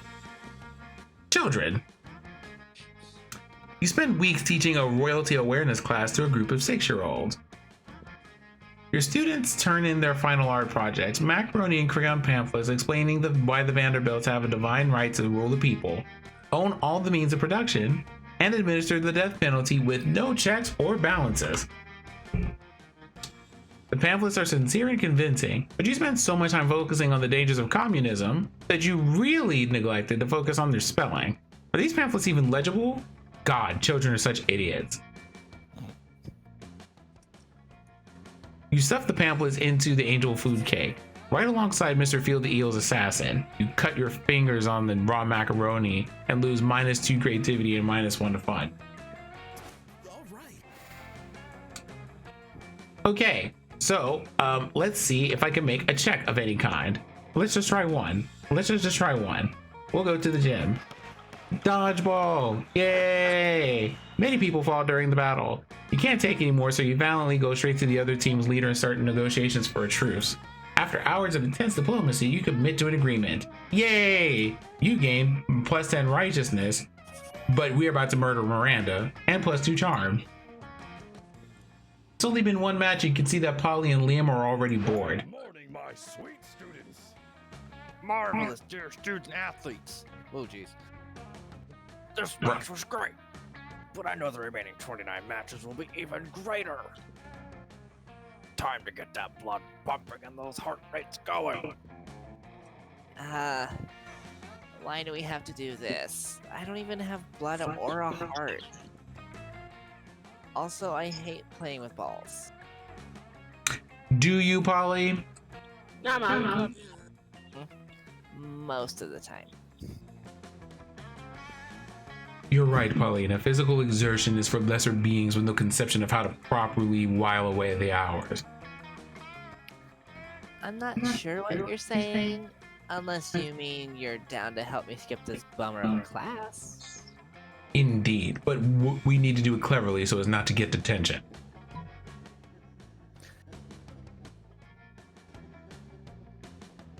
Well, I guess the second one. Fake mustaches or throw a surprise party.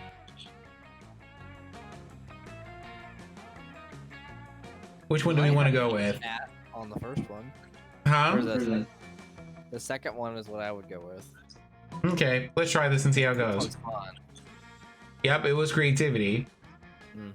Are you serious? Is this some kind of avant-garde showcase of outdated cliches or what?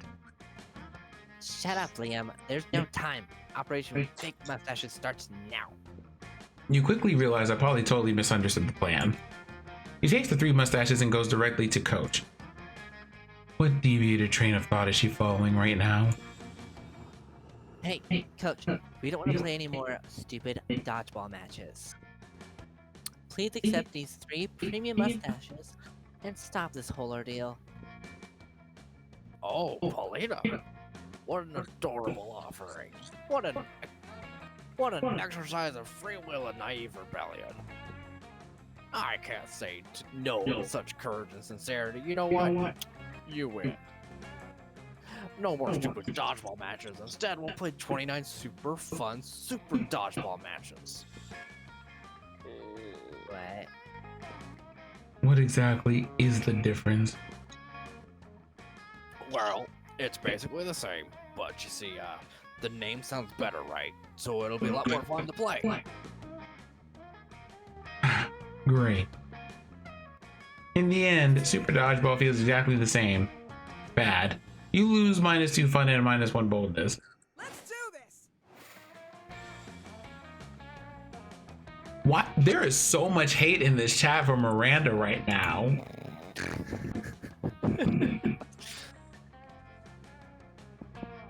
I'm pretty sure it's just all new. No, it's not. Like, there is... Adam is out here spamming knifey tomatoes. That's fair. That day while rehearsing for the class play, you can't help but feel you're not as good as the role requires you to be. Valor also approves the death of Miranda. There doesn't seem to be an ordinary way of getting yourself there, but there might be an extraordinary one. You summon the devil, one of many, and make a deal to enhance your creativity just a bit. You gain +2 creativity, but also lose -3 years of your life as part of the deal, but who cares? They weren't happening in game. But none of that matters because tonight you're going on a date with Polly to the casino. What?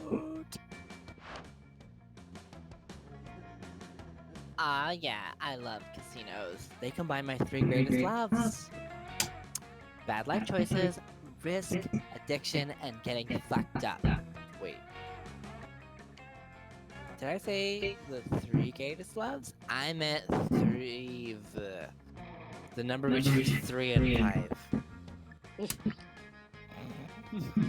Sorry, I'm already pretty blasted because I'm so excited about this casino. Come on, let's go make some disastrous financial decisions.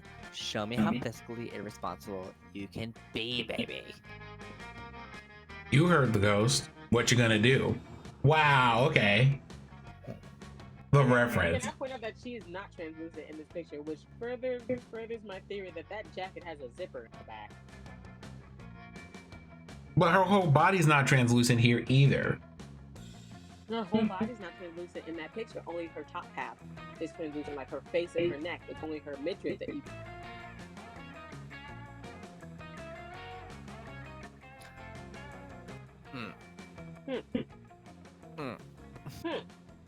Mm-hmm.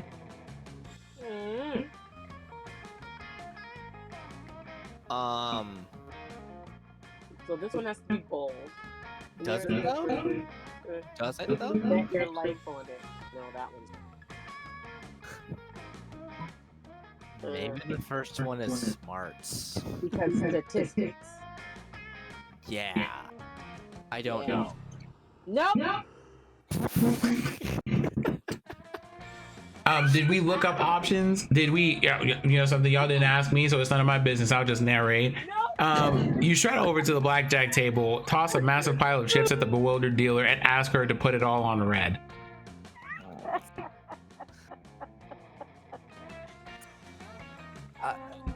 I'm sorry. I didn't even mean to click the button. I meant to just go up and select so we could read him again.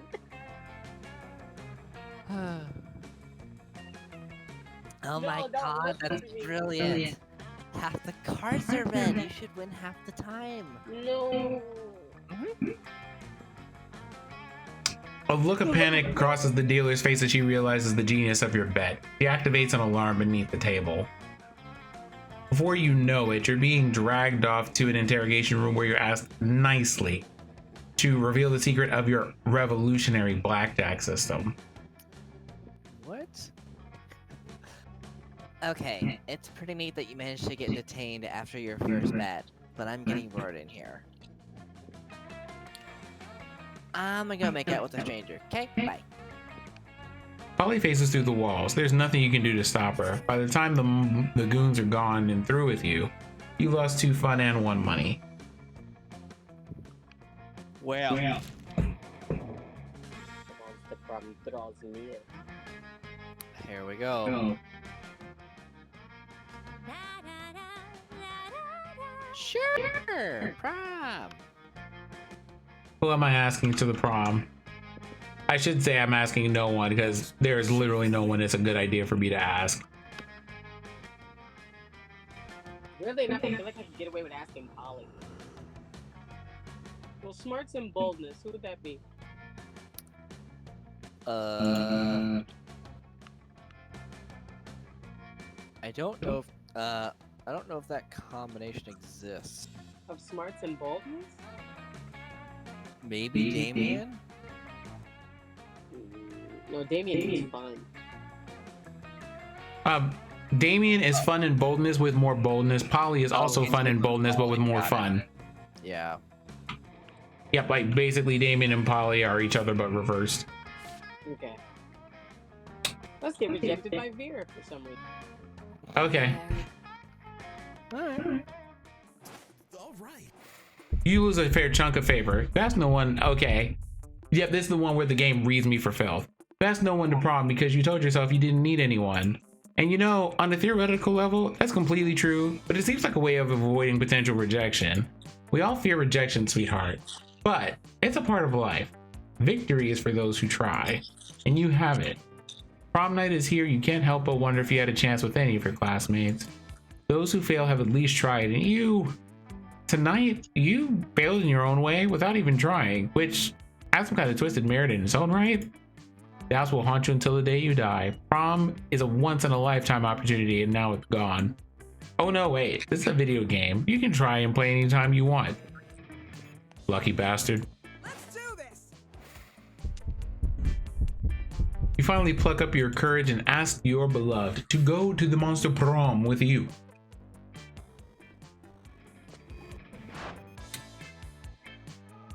You're asking me to go prom with you, random person who hasn't spoken to me all day? Have you seen yourself in the mirror, you broke-back little girl? Your faith is a crime against humanity. We all see that pimple on your chin. And not none of your crimes against humanity I enjoy perpetrating. Bye, loser. What a loser. After that, you were forced to abandon your home and join an underground society of sad people who can get a date for monster prom. As she does the haughty anime girl laugh.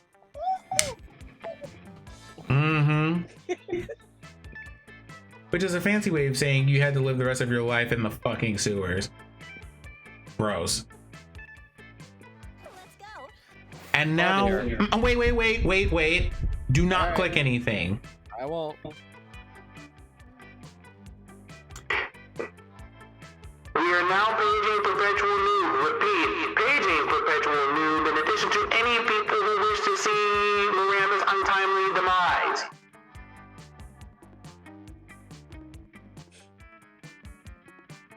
No, you don't lose all favor with them, but you do lose a fair bit of it. Cutie kid. All right. I believe it is time to push the button. After Zyber reads this. Don't be silly, Pantemy. This is no time to be asking about prom and other commoner celebration. It's time. The Royal Witcher Surf Party. Mandatory celebration festivity of surfly service. Yes, my princess. It will be a party To die for. Oh, Mr. Feel the Eel, your words are so kind. and completely devoid of any underlying meaning. Indeed. Oh boy. You hope your efforts to disarm all Mr. Feel the Eel's plans for the assassination have worked. The day of the party happens and... Glory to Merstasia. your plans fail. You've been such a lazy and stupid party planner that you weren't even able to stop an assassination. A rebellious faction from the Mer Kingdom serfs arises and ends Miranda with no mercy. Such party poopers. Well, that was less eventful than I was expecting. Yep, she did. Like, they straight up had like 3 different types of eels and a penguin like show up like, yo, what's up? They put a bullet in her head and slice her in 3 sections. I think there was an otter in there too. Yeah. It was a sea otter. I honestly did it just because there was Ninja Penguin in the art. That's Right what when I I came with that katana, I was just like, and now my family has been avenged. He just stood on the other side of them and put his sword back in its sheath, and then she went in half. We got an achievement for that. Oh, do y'all see this on the ending credits? Achievement unlocked. The funeral. Miranda died. Okay, Oh. so everybody is seeing this. Yeah. Oh, shh. Wait. I'm not seeing anything. Hold on. It has her crossed out in this picture.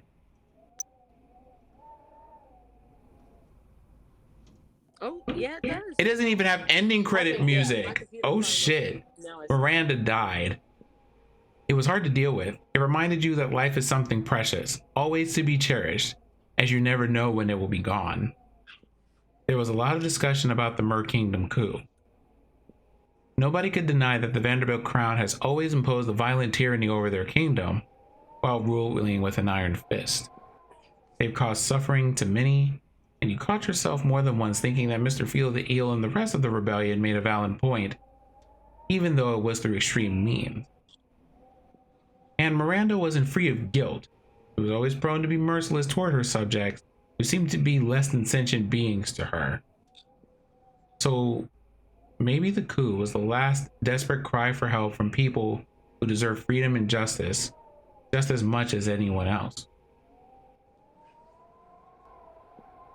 Maybe violence was the only language the Vanderbilt crown knew. Maybe they left the rebellion no other choice. And yet, even if imperfect to horrendous depths, she was still Miranda, who loved her no matter her faults.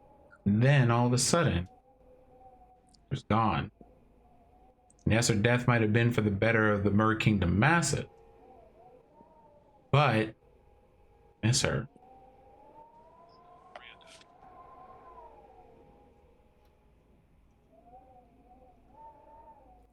Oh, shit. Wow. Oh, wow. That's where these went. I was wondering where these.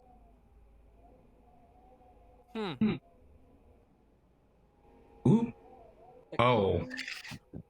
What have Oh, I done? wow. Oz.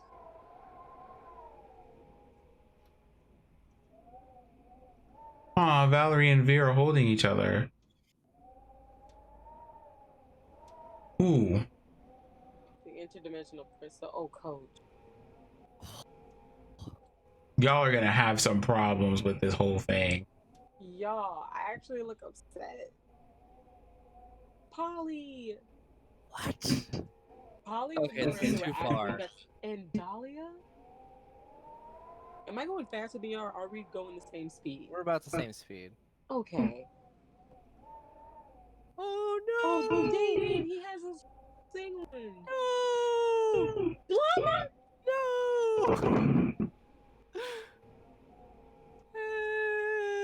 Wow. This is like how people feel when they do the genocide run in freaking Undertale after they do that.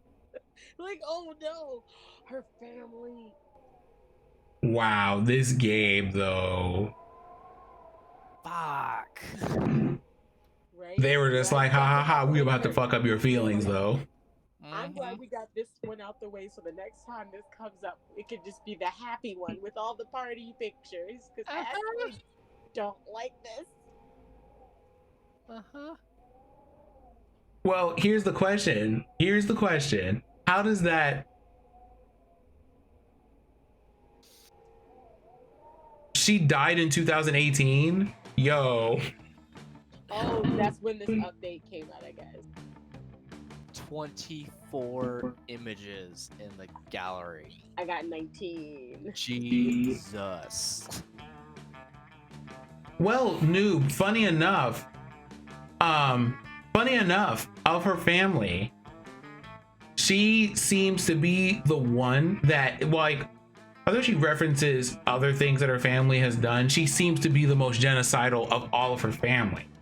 So I think in this case, Noob, the only reason why the rest of her family isn't dead is because at the time she was the main one throwing the party and the rest of the family was off doing whatever it is that they were doing. Well, Sin, remember when I played the Miranda ending and Miranda was going through all of the princesses? They seemed to actually do their job and run like royalty. And a lot of them have jobs where they have to travel and things like that. But you know, this is a good time to talk about some stuff, isn't it? So hold on, let me just pop on in here real quick and we'll talk about it. You know, the game makes some really good points about a couple of things, and one of them being, you know, I appreciate how in Monster Prom, whenever a serious subject comes up like this, it's approached with really good humor all the way up until the end. And for one thing, when they punch you in the feels, it hurts.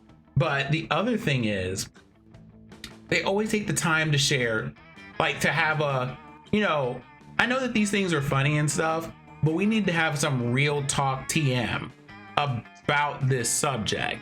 And with Miranda, it's a thing of, there were things about which as a person, she was awful. It's also a thing of, yo, the people in the game had really personal motivations for wanting her gone. And you as a player, because you made wrong decisions or whatever, kind of left that gate open for her to just, have her whole life ended. But also, there's something to be said about the fact that, people are out here wanting to live life and be treated as equals and to be cared for. And when you have so much power, you refuse to do it, and people keep trying to do the calm thing, the civil thing, the gentle thing, and you refuse to listen to them. This is where we end up. And I don't think I need to say too much here, because y'all are here, you have seen me talk about things. We talked about things today, and we get into some of that real stuff every here and there. And you know exactly what kind of people they're talking about when they say there's something to be said about these people who want a just and fair world, and who want that kind of playground to be who want that level ground to be on. And when you keep ignoring the ways that they try to ask for it, it eventually ends up with this being the cry of a people who had, and I like the way that Monster Prom explains this. It's not like you have people out here being violent for no reason. You have people who have chosen violence because nothing else got heard, and it was the only way that they could be. And for that matter, I wouldn't be surprised if Miranda's family were just like, oh, y'all aren't fucking around. Maybe you should reevaluate this shit.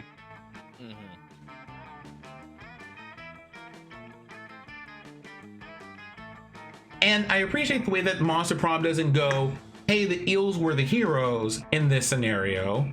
Although, from our perspective, they definitely kind of were. That they don't make the eels in the game, the people who murdered her, good people, and they don't make them evil. They are in a set of circumstances where this was the best decision that they could think of to make after having tried a number of things that did not work. I think that's another thing too. There's a tendency to want to, and I mean, again, for good reasons, want to kind of villainize or demonize people, or to make them saints. And it's neither of these things. It's neither of these things.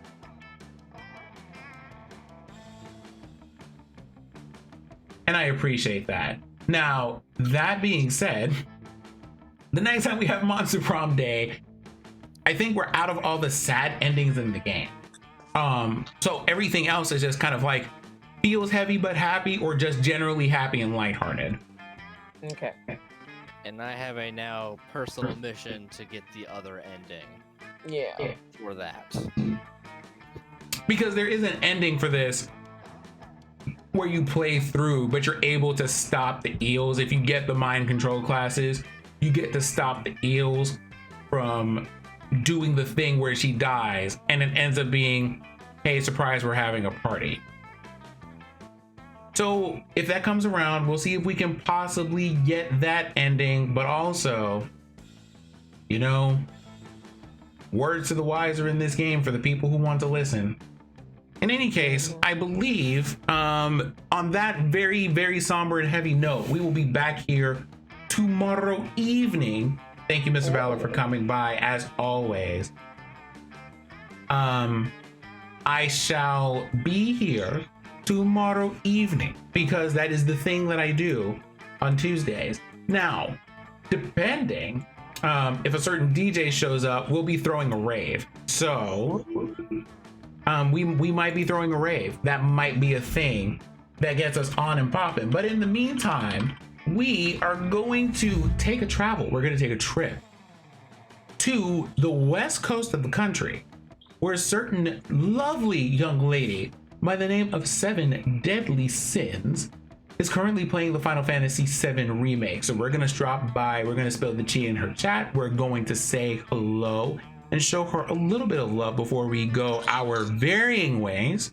We go and do the things that we do. Thank you very much for giving me the gift of your time and attention for these 2 fun but feels heavy hours. And I will see you all back here tomorrow. Thank you, lovely people, as always, for stopping by. Good night. Night.